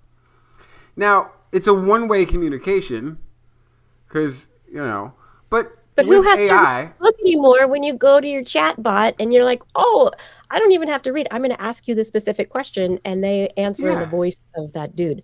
And And then if it it's based becomes, on the volumes of opinions that you put in there, it might be in a book you didn't have on the shelf, and it might be like, hey, actually, this is what I think about that. and then Kind of it's your cool. loved ones. Well, I'm And not saying that, but I'm saying your what loved an ones can interesting continue to way. give you advice. What an interesting way to interact with somebody who has put down several books on a subject. What an interesting way to have a conversation. So there's Star Trek episodes about this, by the way. Oh yeah, many. Like whenever the holodeck gets Geordi at one point falls in love with a holodeck representation of a woman's book. And then he ends up meeting the woman later, and it's disastrous. Awkward. But but I think that this pulls at a whole separate issue, which we're currently dealing with, where AI models can pretend to be current people. And then you have to watch it and go, did this person really say this thing, or is this a fake video? I recently was fooled for a moment about a fake Elon Musk video, and I kind of kept watching it, and I noticed that his mouth wasn't moving quite right, and then I kind of looked into it further and went, oh yeah, okay, it's AI. But so that's currently happening with people that are currently alive. But then if you do that with people after they've died, especially in this era where, like you're talking about, Justin, we all have a digital footprint.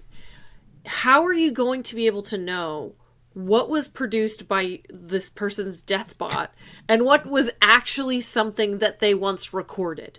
And it gets harder and harder to separate those out and maintain the integrity of the real person's past, right? Yeah, and they do raise this this question actually, which is the honoring who they were and the what is the wording that they have a specific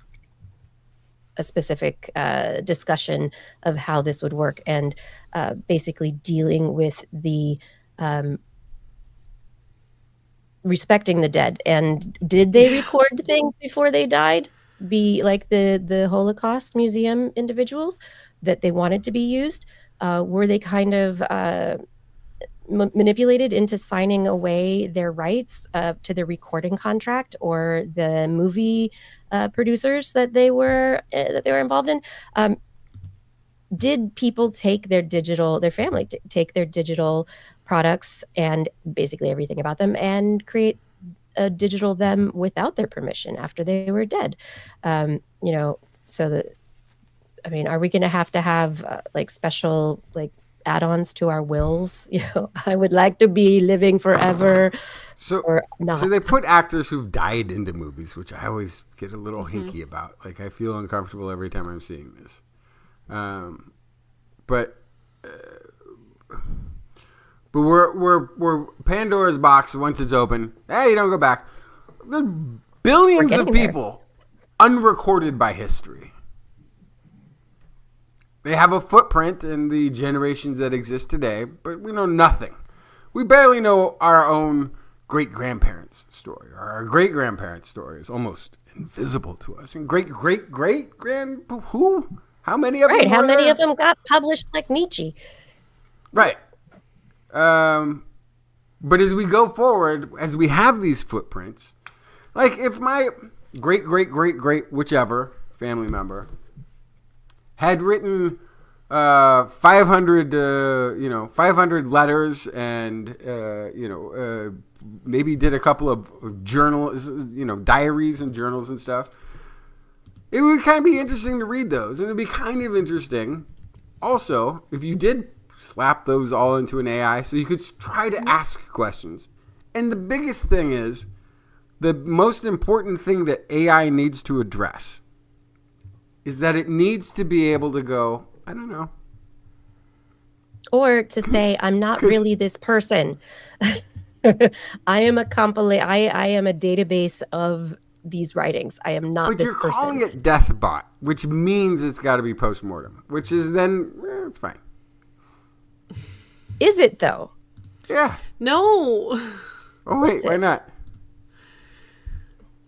It's This about this is the question. Yeah. it's about consent, first of all, right? Like, did Fred Astaire consent to dancing with a mop? Did he? Did No, his he would have family hated consent that. to that? No, if it was no, yeah, they wanted an And that was the umbrella. controversy at the time, was that Fred Astaire would never have agreed to do that, right? So like, so I'm sounding a million years old again. I'm seeing people are like, what are you talking about? This is like very early days for those of you who are Gen Z, I guess, if we have any Gen Z people watching. In the mid 90s, I want to say, like when CGI was like still brand new and not good. They figured out a way to make Fred Astaire dance with a Swiffer, I think, or something like that, in a commercial on TV, and everyone was So bad. livid. Yeah. Well, this But, was a bit. yeah. This is the kind of problems we had back in the '90s. If you were born in the aughts or whatever, sorry, things have gotten a little more intense. But back then, augmenting a classic film star for a moment, sampling is what kids would call it. Mm-hmm. Actually, in the late '90s, maybe. But yeah, I don't know. I think I'm a little less. I think if you're using it in a 1984 sense, where you're trying to change history or something like that, then it becomes. Then I can see it becoming an issue. If you're talking about people unfairly augmenting things, then I think but that's going to be that happens in real time, all the time by people quote. How many people have been quoted the same line that Einstein said this or Lincoln said this, or Gandhi said this? They never say anything like that. People misattribute, sometimes intentionally. People do all this. Misinformation exists. Right. But if and so you're talking about creating a digital time capsule for the future generations of your family to interact with, I'm all for it. I think that would be brilliant. I think it's that is the question though, and the philosophical perspective is, as humans, we interact with everything, and we control the conversation we're having, the use of the technology, our understanding, and most likely we're going to have lots of different opinions, and some people are going to be like, this is great, and other people are going to say no, and but at the same time, the evolution is of the technology is happening, and I feel like my we need to deathbot would consider interrupt how people a lot. Like it wouldn't be that fun to interact with. It's like, so we want to ask a question. Yeah, I don't want to talk about that. I got this other thing I wanted to say. So let me get this straight. You just interrupted to talk about how it was performative. It was performative. I see. Got it. It was performative. I tried to wait till she was had wound down gotten the main thing out there, but then I had to be performative of it. Anyway, I'm all for it. Make me a digital death bot. Let's roll. I don't know if I want an AI company doing that. I don't know if I want a social media company doing that. I mean, it's a little different than a book of photos. And this is something that needs to be considered. But the idea that this technology is moving forward, that there are going to be these and are developing these digital humans, digital representations, making it work. What do you want, everyone? Would you want to have a death bot for your loved ones? Would you consent to that? How far would you consent? Fada, you'll hold out for a hologram, right? Or a holodeck. Totally different thing, but still along the spectrum. Very interesting thing to think about. I hope this show got you thinking about a few things. I think a lot about things, and it's great to come here and talk and consider them with you. Thank you all for listening. We hope you enjoyed the show. It's time for some shout outs. Shout out to Fada for all your help in the social media and show notes. Gord, Arnlore, others for manning the chat rooms, making sure people are being nice and respectful. Identity 4, thank you for recording the show. Rachel, thank you for editing. And of course, it is time to thank our Patreon sponsors. Thank you to Robert W. Farley, Lauren Gifford, Dana Lewis, Eden Mundell, Alan Viola, Aaron Anathema, Arthur Kepler, Craig Potts, Mary Gertz, Teresa Smith, Richard Badge, Bob Coles, Kent Northcote, George Corris, Biero, Zarb, John Ratness, Swami, Chris Wozniak, Vigard, Chef Sad, Donathan Styles, aka Don Stylo, Ali Coffin, Shubru, Sarah Forfar, Don Mundus, BIG, Stephen Alberon, Daryl Myshak, Andrew Swanson, Fredis 104, Sky Luke, Paul Ronovich, Kevin Reardon, Noodles Jack, Brian Carrington, David E. Youngblood, Sean Clarence Lamb, John McKee, Greg Rowley, Mark Hessenflow, Steve Leisman, aka Zima, Ken Hayes, Howard Tan, Christopher Rappin, Richard Brendan Minish, Johnny Gridley, Remy Day, G. Burton Lattimore, Flying Out, Christopher Dreyer, RDM, Greg Briggs, John Atwood, Rudy Garcia, Dave Wilkinson, Rodney Lewis, Paul, Philip Shane, Kurt Larson, Greg Landon, Sue Doster, Jason Olds, Dave Neighbor, Eric Knapp, Lon Makes, EO, Adam Mishkan, Kevin Parachan, Aaron Luthen, Bob Calder, Marjorie, Paul D. Disney, Patrick Pecoraro, and Tony Steele. Thanks to all of you for your support on Patreon. And if anyone out there is interested in having their name read at the end of the show or in, just helping out a bit, please head over to TWIS.org and click on that Patreon link on next week's show. We will be back Wednesday, 8 p.m. Pacific Time, broadcasting live from our Twitch, YouTube, and Facebook channels. Want to listen to us as a podcast? Perhaps while you search for alien life. That's what I was trying to say. I thought you were using some fancy Shakespearean words. Perchance to pod. Just search for This Week in Science over podcasts are found. If you enjoyed the show, get your friends to subscribe as well. For more information on anything you've heard here today, show notes, links to stories will be available on our website, www.twis.org. And you can also sign up for a newsletter that we promise not to send. I don't promise. I don't promise. Someday, we'll see. It'll be such a surprise. Like, what the heck is this? We love your feedback. If there's a topic you would like us to cover or address or a suggestion for an interview, please let us know on one of our social media accounts, or better move, just send us an email. You can go to twis.org to figure out what those are. Just put TWIS, TWIS, in the subject line, or your email will be recycled into a new email, and there'll be a slight degradation, and then it'll get recycled into a new email with a slight degradation until, before you know it, there'll be no email at all, and we won't have been able to read it. We look forward to saying words and having a conversation. Hopefully, it will still be legal to talk about science next week. If you learned anything from this show, remember, it's all in your head. This Week in Science. This Week in Science. This Week in Science. This Week in Science, it's the end of the world. So I'm setting up shop, got my banner unfurled. It says the scientist is in, I'm gonna sell my advice. Show them how to stop the robots with a simple device. I'll reverse global warming with a wave of my hand. And all it'll cost you is a couple of grand. 'Cause this week's science is coming your way. So everybody listen to what I say. I use the scientific method for all that it's worth, and I'll broadcast my opinion all over the earth. 'Cause it's This Week in Science. This Week in Science. This Week in Science. Science. Science. This Week in Science. Ooh, This Week in Science. Blair is tired. I am tired as well. It is the after show. And I have been tired today. Trying so hard.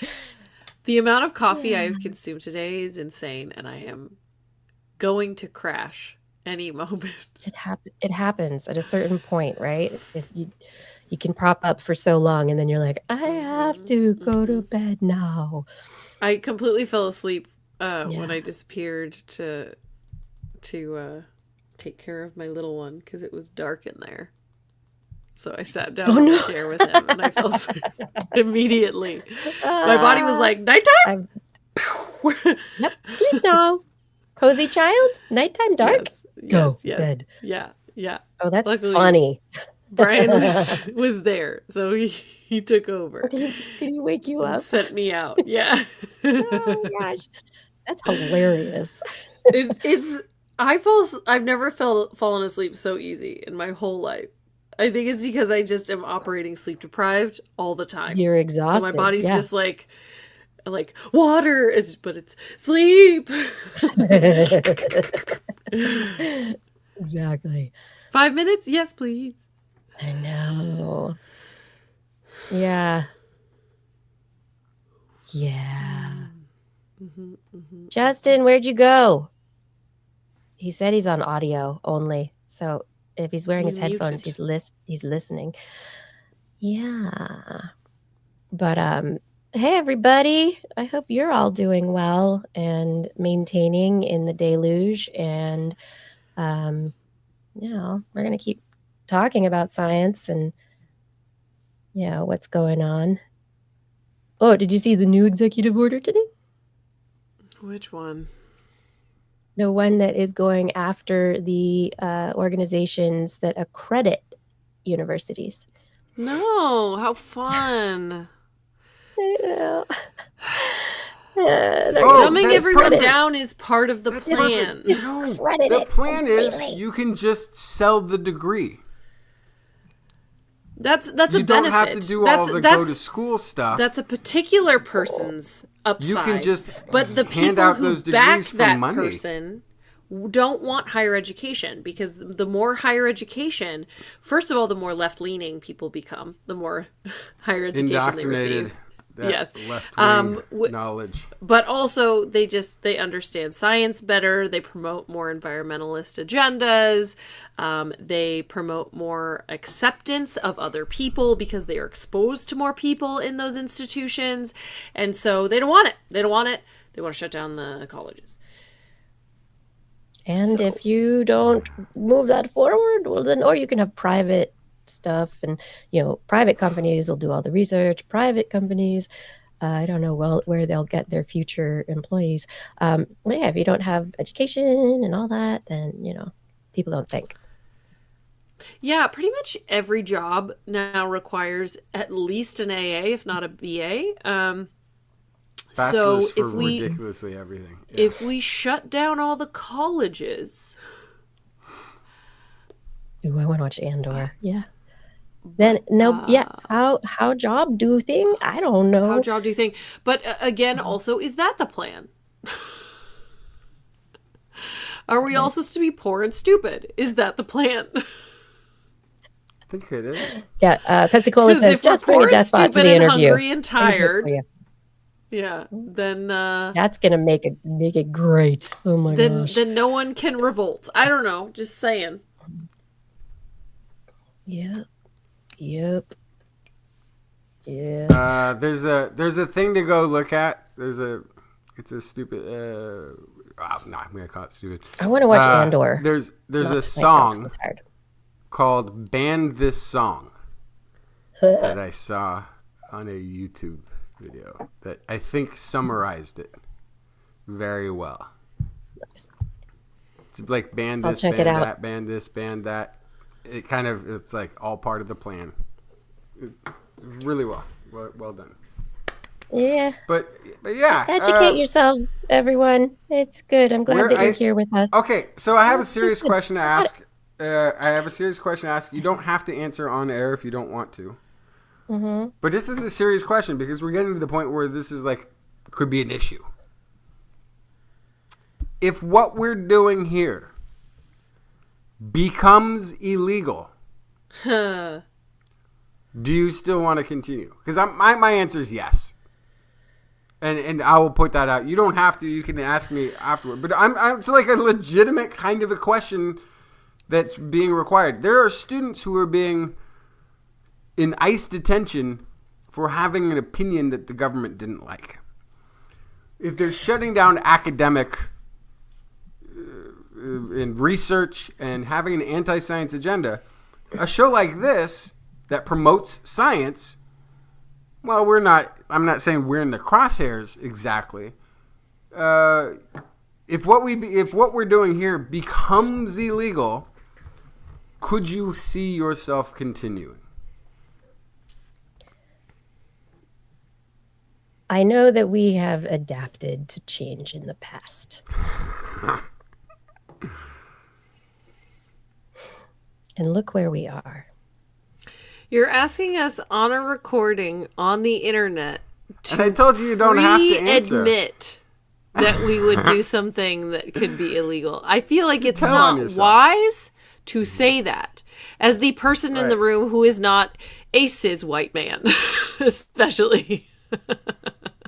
Who are you calling white? Like, they don't consider me white. The white people, like, don't think I'm white. Like, there's people who aren't white who think that I'm white, and there's people who are like me who kind of pass as white. The white people don't think I'm white. But that's a whole other thing. Whole other conversation. I can tan You know, without a cream. I don't. I have tan very never well. owned sunscreen.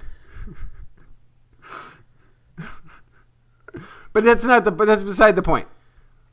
I'm saying is like I could see myself still trying to do this show if it was illegal. And because like I feel like this is what a lot of the country is having to sort of face. Because you're going back to Denmark. No. Yeah, might have to. Like, hey, I think my residency is still good now, but I could definitely seek asylum in the future.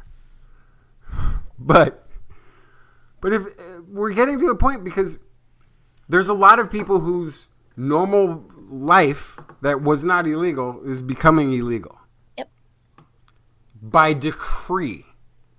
Their arrangements that they made for university or to be on the path for citizenship and paying taxes with the Social Security card that just paid in, didn't pay out unless they became a citizen at some point, are being withdrawn. They're talking about taking... Don't you think the publications would stop before we would? Well, the Probably, publications but the won't publications will be of U.S. research. They're like we know there's research from all over the world.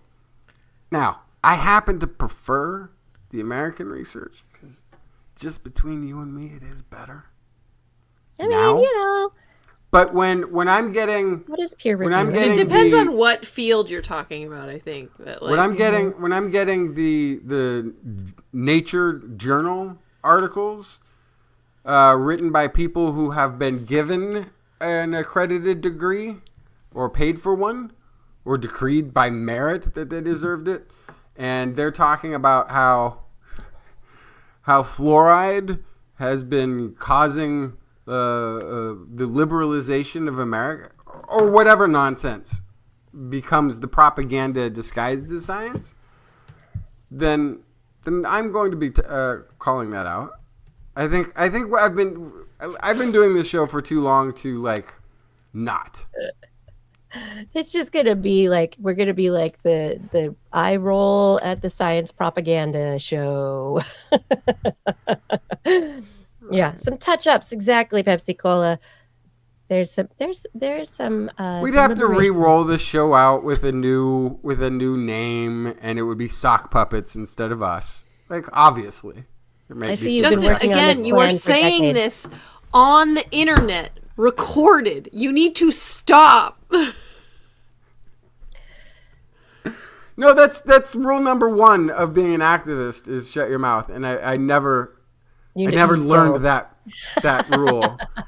I never learned that rule, and it's you're 100% right, but I never learned the rule.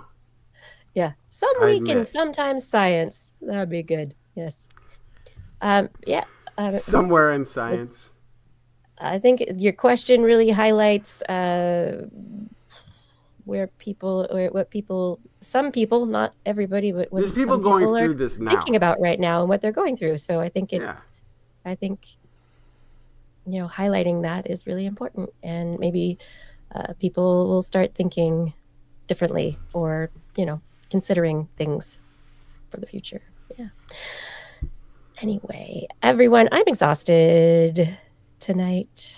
Okay, I'm sorry. It's 10:45 here. I gotta go. Okay. Hey, say goodnight, Blair. Good night, Blair. Say good night, Justin. Good night, Justin. Good night, Night, Kiki. Good night, everyone. Thank you for joining us for another episode of This Week in Science. We'll be back again next week. Not sometime somewhere, but actually next week. We'll see you then. We'll plot the Stay resistance safe. in the after show. That would be Stay safe. Stay healthy. Stay curious. Stay lucky.